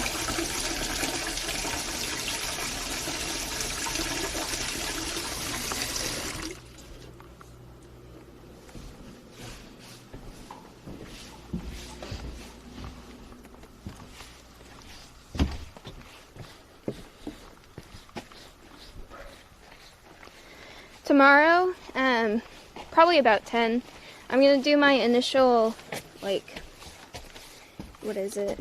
rounds in the morning, and then I'll start at 10. It'll be about the same as it was today. Oh, to reach,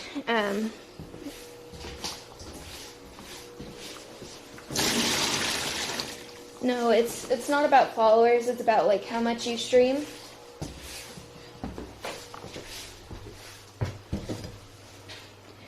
Today, yeah, CST, yeah, Texas time.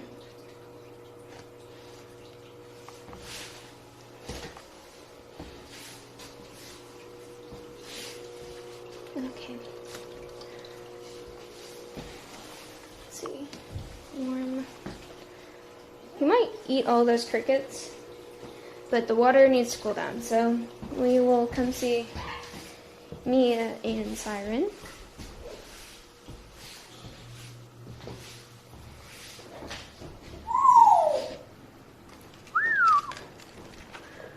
So,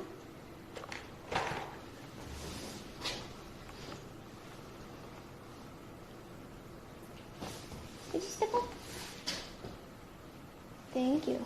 Can you move this real quick? Over here. Come step up. Thank you. Okay. Good job. There you go. Thank you. No, that's connected.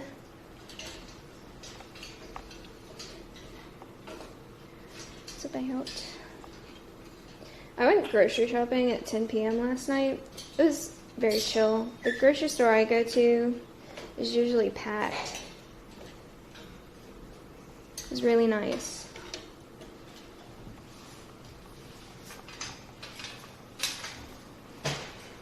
Kind of scary though.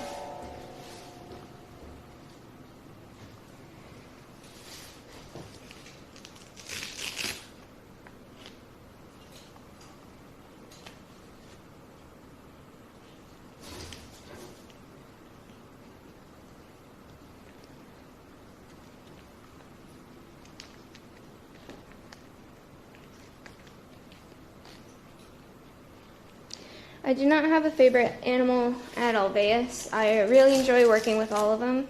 Currently, my favorite to work with is Serrano just because of how much progress he's made and how much of a challenge it is. Whoop. Sorry.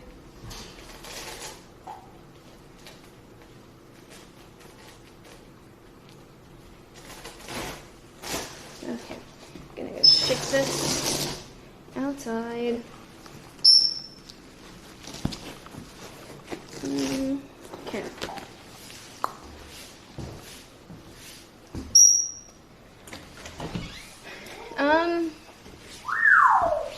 I don't know. I mean, I've always really liked horses,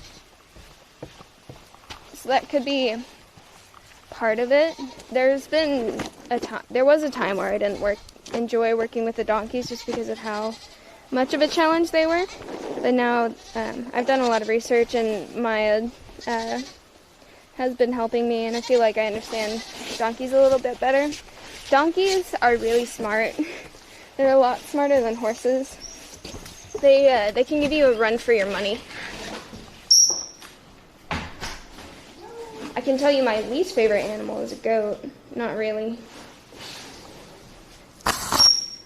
They can just be a handful sometimes.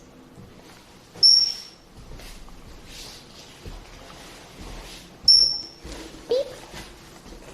Ah, yikes.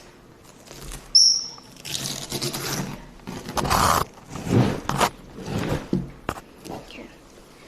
So, it's not perfect currently, but it will work for now. And then we have paper towels in here. Check up on Georgie. She's still got quite a few crickets down there.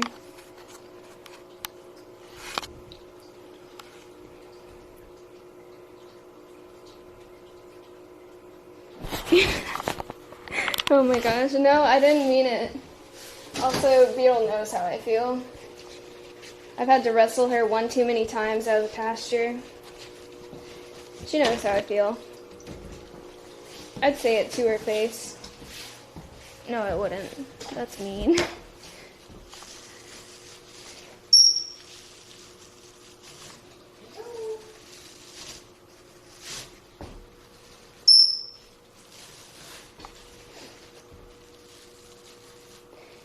I'm just doing a spot clean currently. It's not going to be perfect today. Well, we can clean it more tomorrow.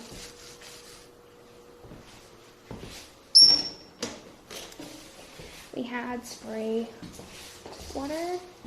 No water in here today. Noodle's very active today.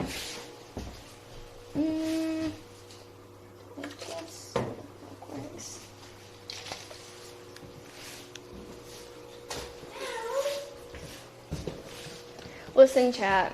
I've seen the insides of too many injured birds to think that they're all clones. Dark turn, but yeah. Now the government's gonna...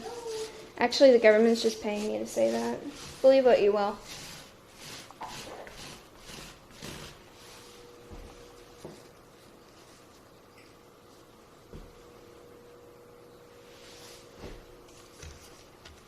Yeah, if you want the embodiment of pure chaos living outside your front door, get goats. Especially bottle-raised goats.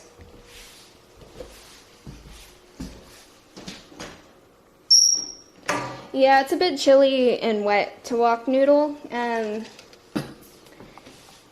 We could pull her out of her enclosure. Well, no, because we used to take her out for walks, but we're trying to do the choice-based training. We could open up her door tomorrow, and if she's really active, we can see if she wants to come out. We can just hang out around in there with her for a while, since Georgie and Patchy won't need to be fed tomorrow.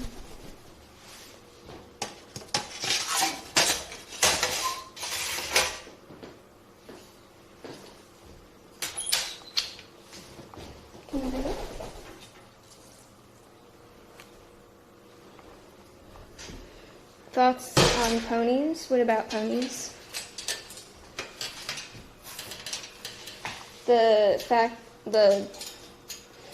You know how a lot of people say with small dogs, they're so short and they're so mean because the shorter you are, the closer you are to hell or something, to Satan?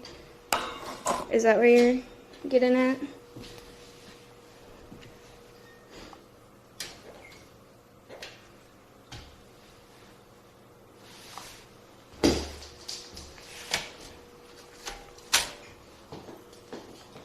Birdie, you want to come see?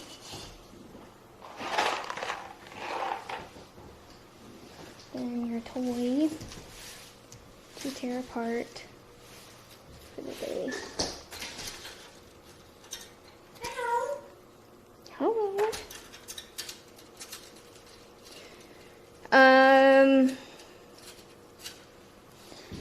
I don't think we'd ever put Patchy and Noodle in the same enclosure. If you mean like the same, like what Noodle's in divided, I don't think so. Step up, please. Step up. There you go. There you go. Look at that. Isn't that fun?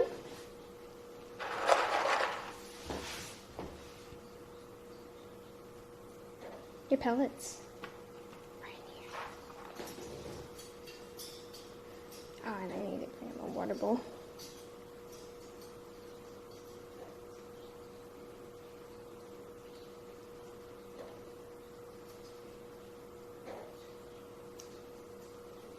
Yeah, if Noodle and Patchy were ever in the same enclosure and it like there wasn't a divider, I think Noodle would most definitely eat him. So I don't think they'd ever be in the same enclosure. We've only we've done a couple of Alveus streams, but we're only recently getting into streaming. We will be doing more streams, just because people really seem to enjoy the behind the scenes. We'll have a lot more content. We'll have like cams on enclosures. We'll have like chat controlled enrichment and stuff. And just more things. You'll probably see more keeping streams from us, training streams. Yesterday, when I was moving Siren, she jumped from my hand to my shoulder. Like, actually jumped.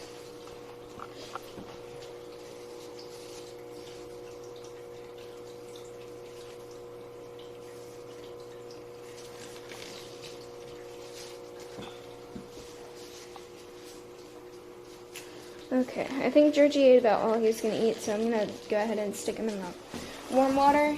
It's not hot, it's just warm. He really enjoyed it yesterday. He pancaked out. He looks like a flat little pancake.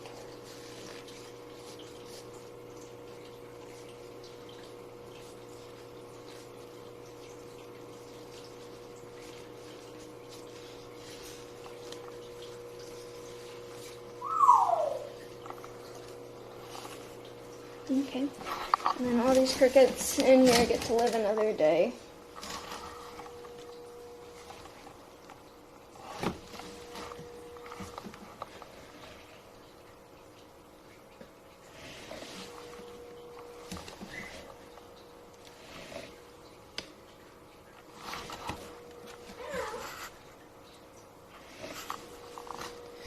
It's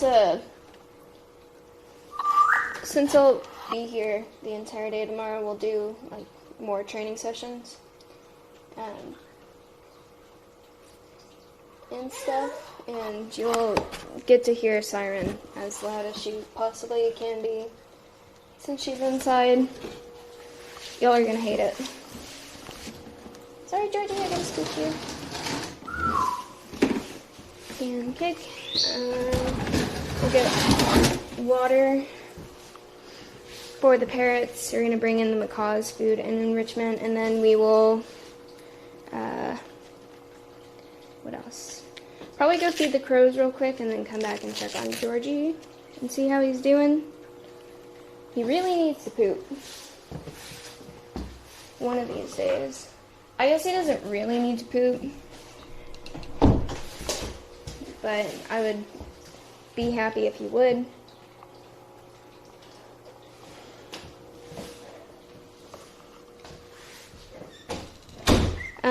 We have earplugs somewhere around here. I just haven't worn them because it feels annoying. No, it's raining so much. I might...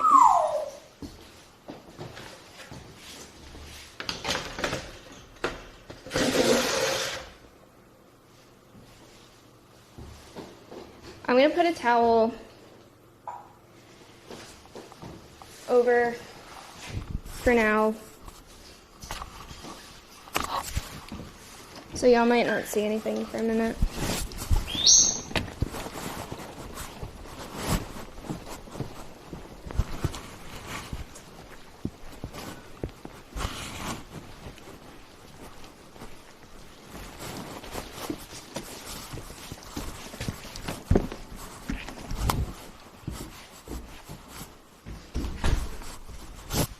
Okay.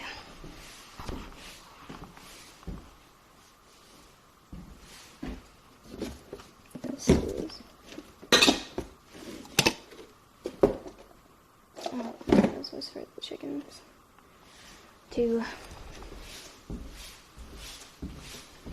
Yes, chat, you're getting kidnapped. Okay. I'm going to do this for crows today.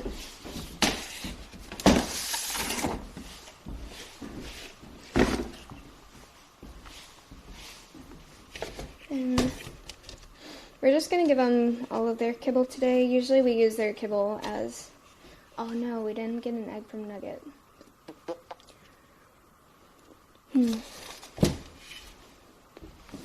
Might be a mouse day for crows. And that way we can catch up on eggs from Nugget. Okay. Blue. Too nice.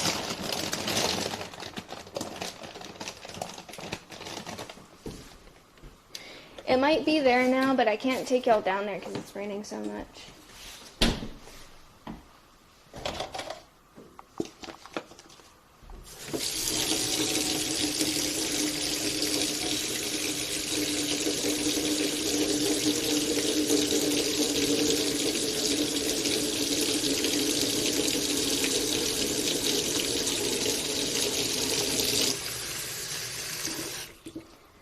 Mess up the backpack, so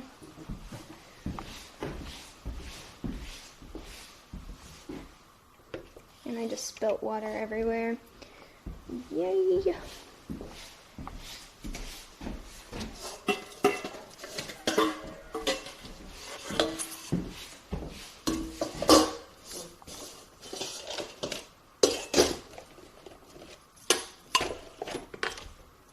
Okay, we're gonna have to take the water separate.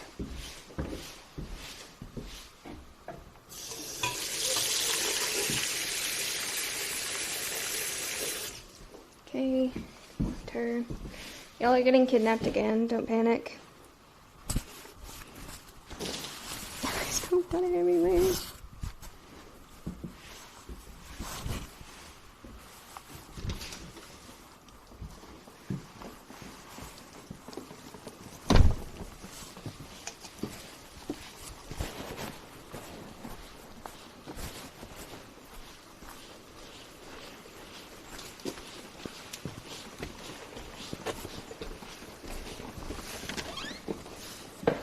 water for birds.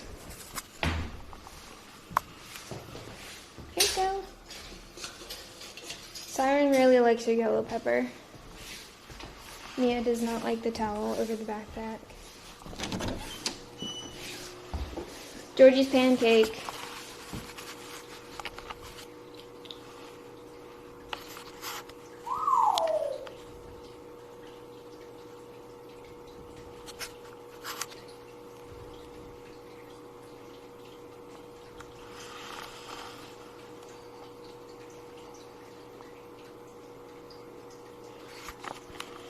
Look at Noodle.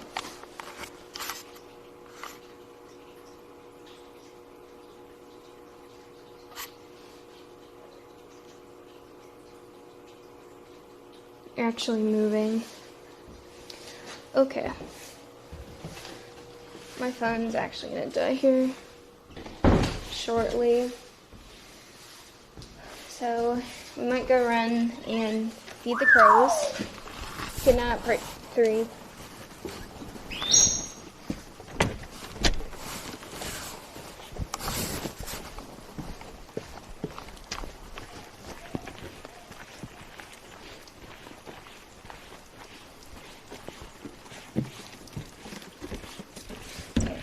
And then once we feed the crows, I think that's about it.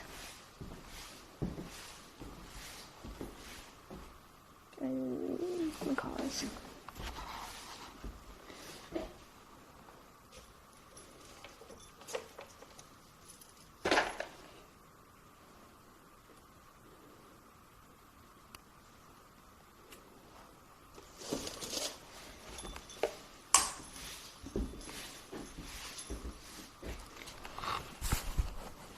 Kidnap part 4.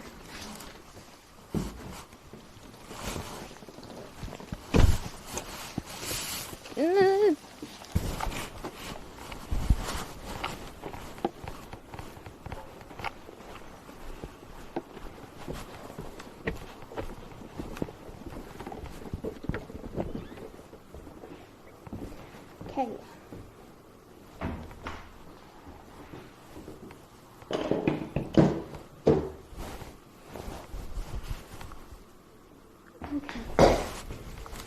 Alright, we're gonna go feed the crows, and then I think that's about it.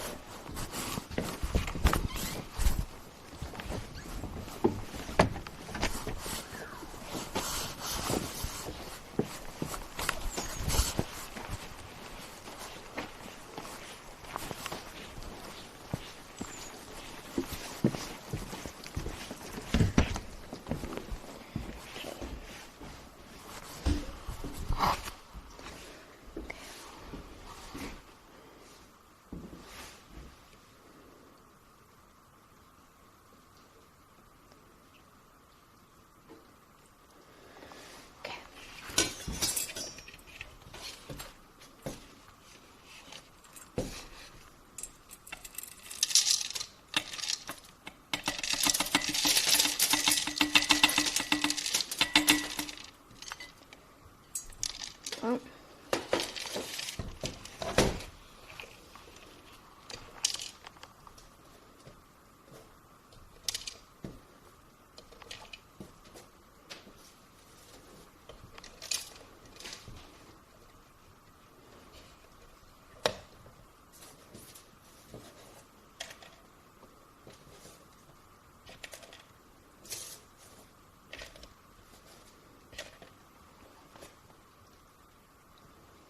Okay, 2 mice for the crows. And then I think we'll also do 2 pecans for them. Just because it's a little colder. We want them to put on, or we want them to keep their weight. Except I don't know where the nutcracker went. That's one.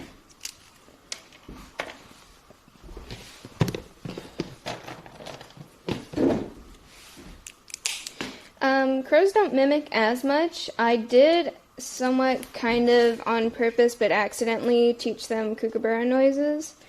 but they haven't made the kookaburra noises out here. They used to do them at the rehab center quite a bit. Okay. Crow time.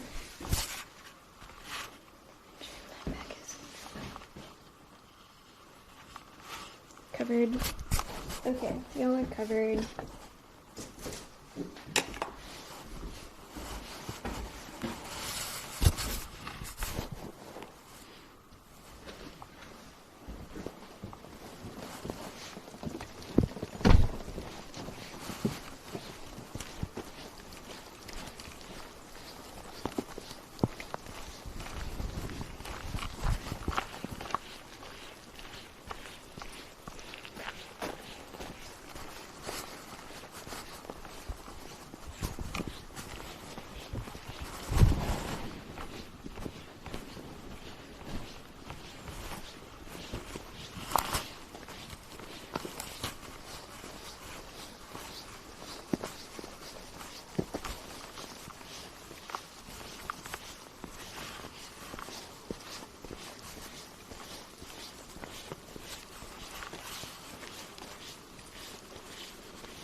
Hello.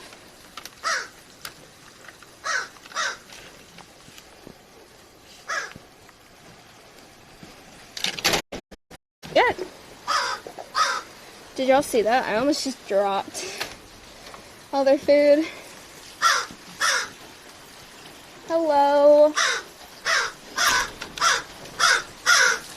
We're a little upset about the backpack. Sorry. Okay.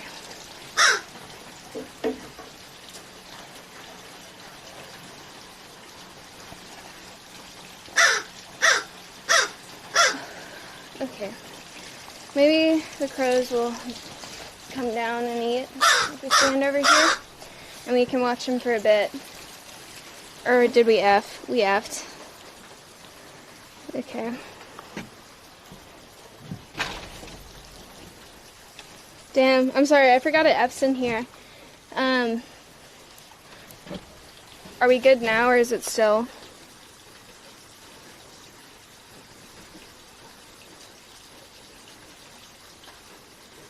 No F? Okay.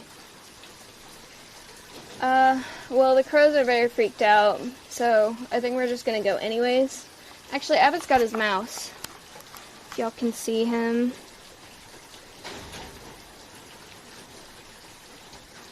Okay, we're just gonna go.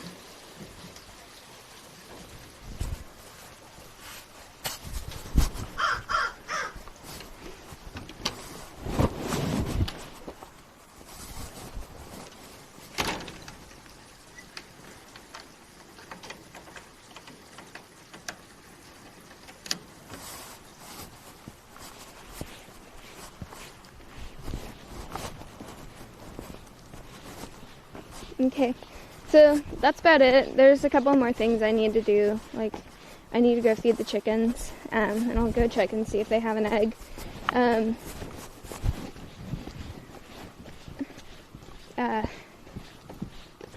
What else? I would take y'all down there to go see if she has an egg, but it's raining a lot right now, and it's even like kind of a risk taking the backpack out to the crows. It's a little more covered, but like not that much. With the chickens, there's like no cover. So I think we're gonna be ending a stream. I'm gonna text Connor here in just a second about ending the stream, and we'll probably end off on watching Georgie pancake in his bath. Maybe he pooped. I highly doubt it, but maybe he did.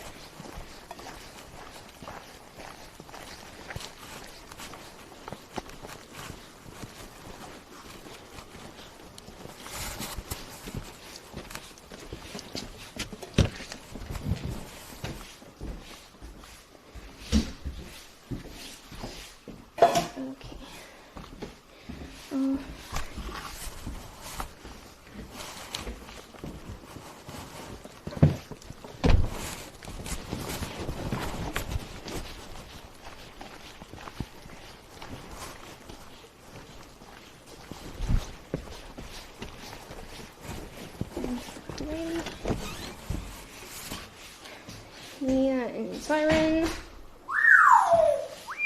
Very nice. Very nice birdies. Maybe it won't be raining tomorrow. I'll have to check. But if it's not raining tomorrow, we'll actually do some sessions with people. Okay. Georgie's all nice and pancaked. Yeah.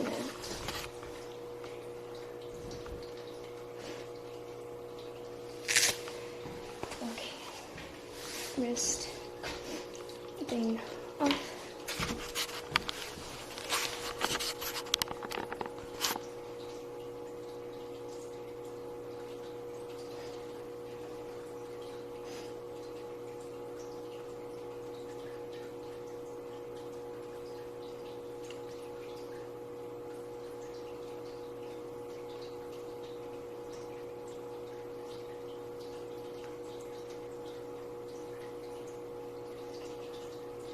Frog.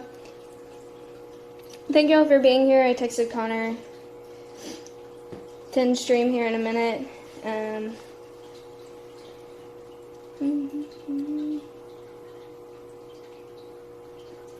I think we are going to raid into S-Band if he's live still.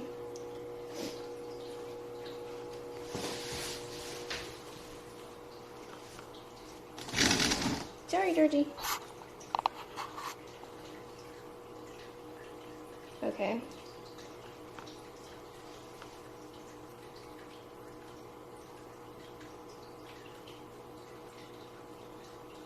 Okay.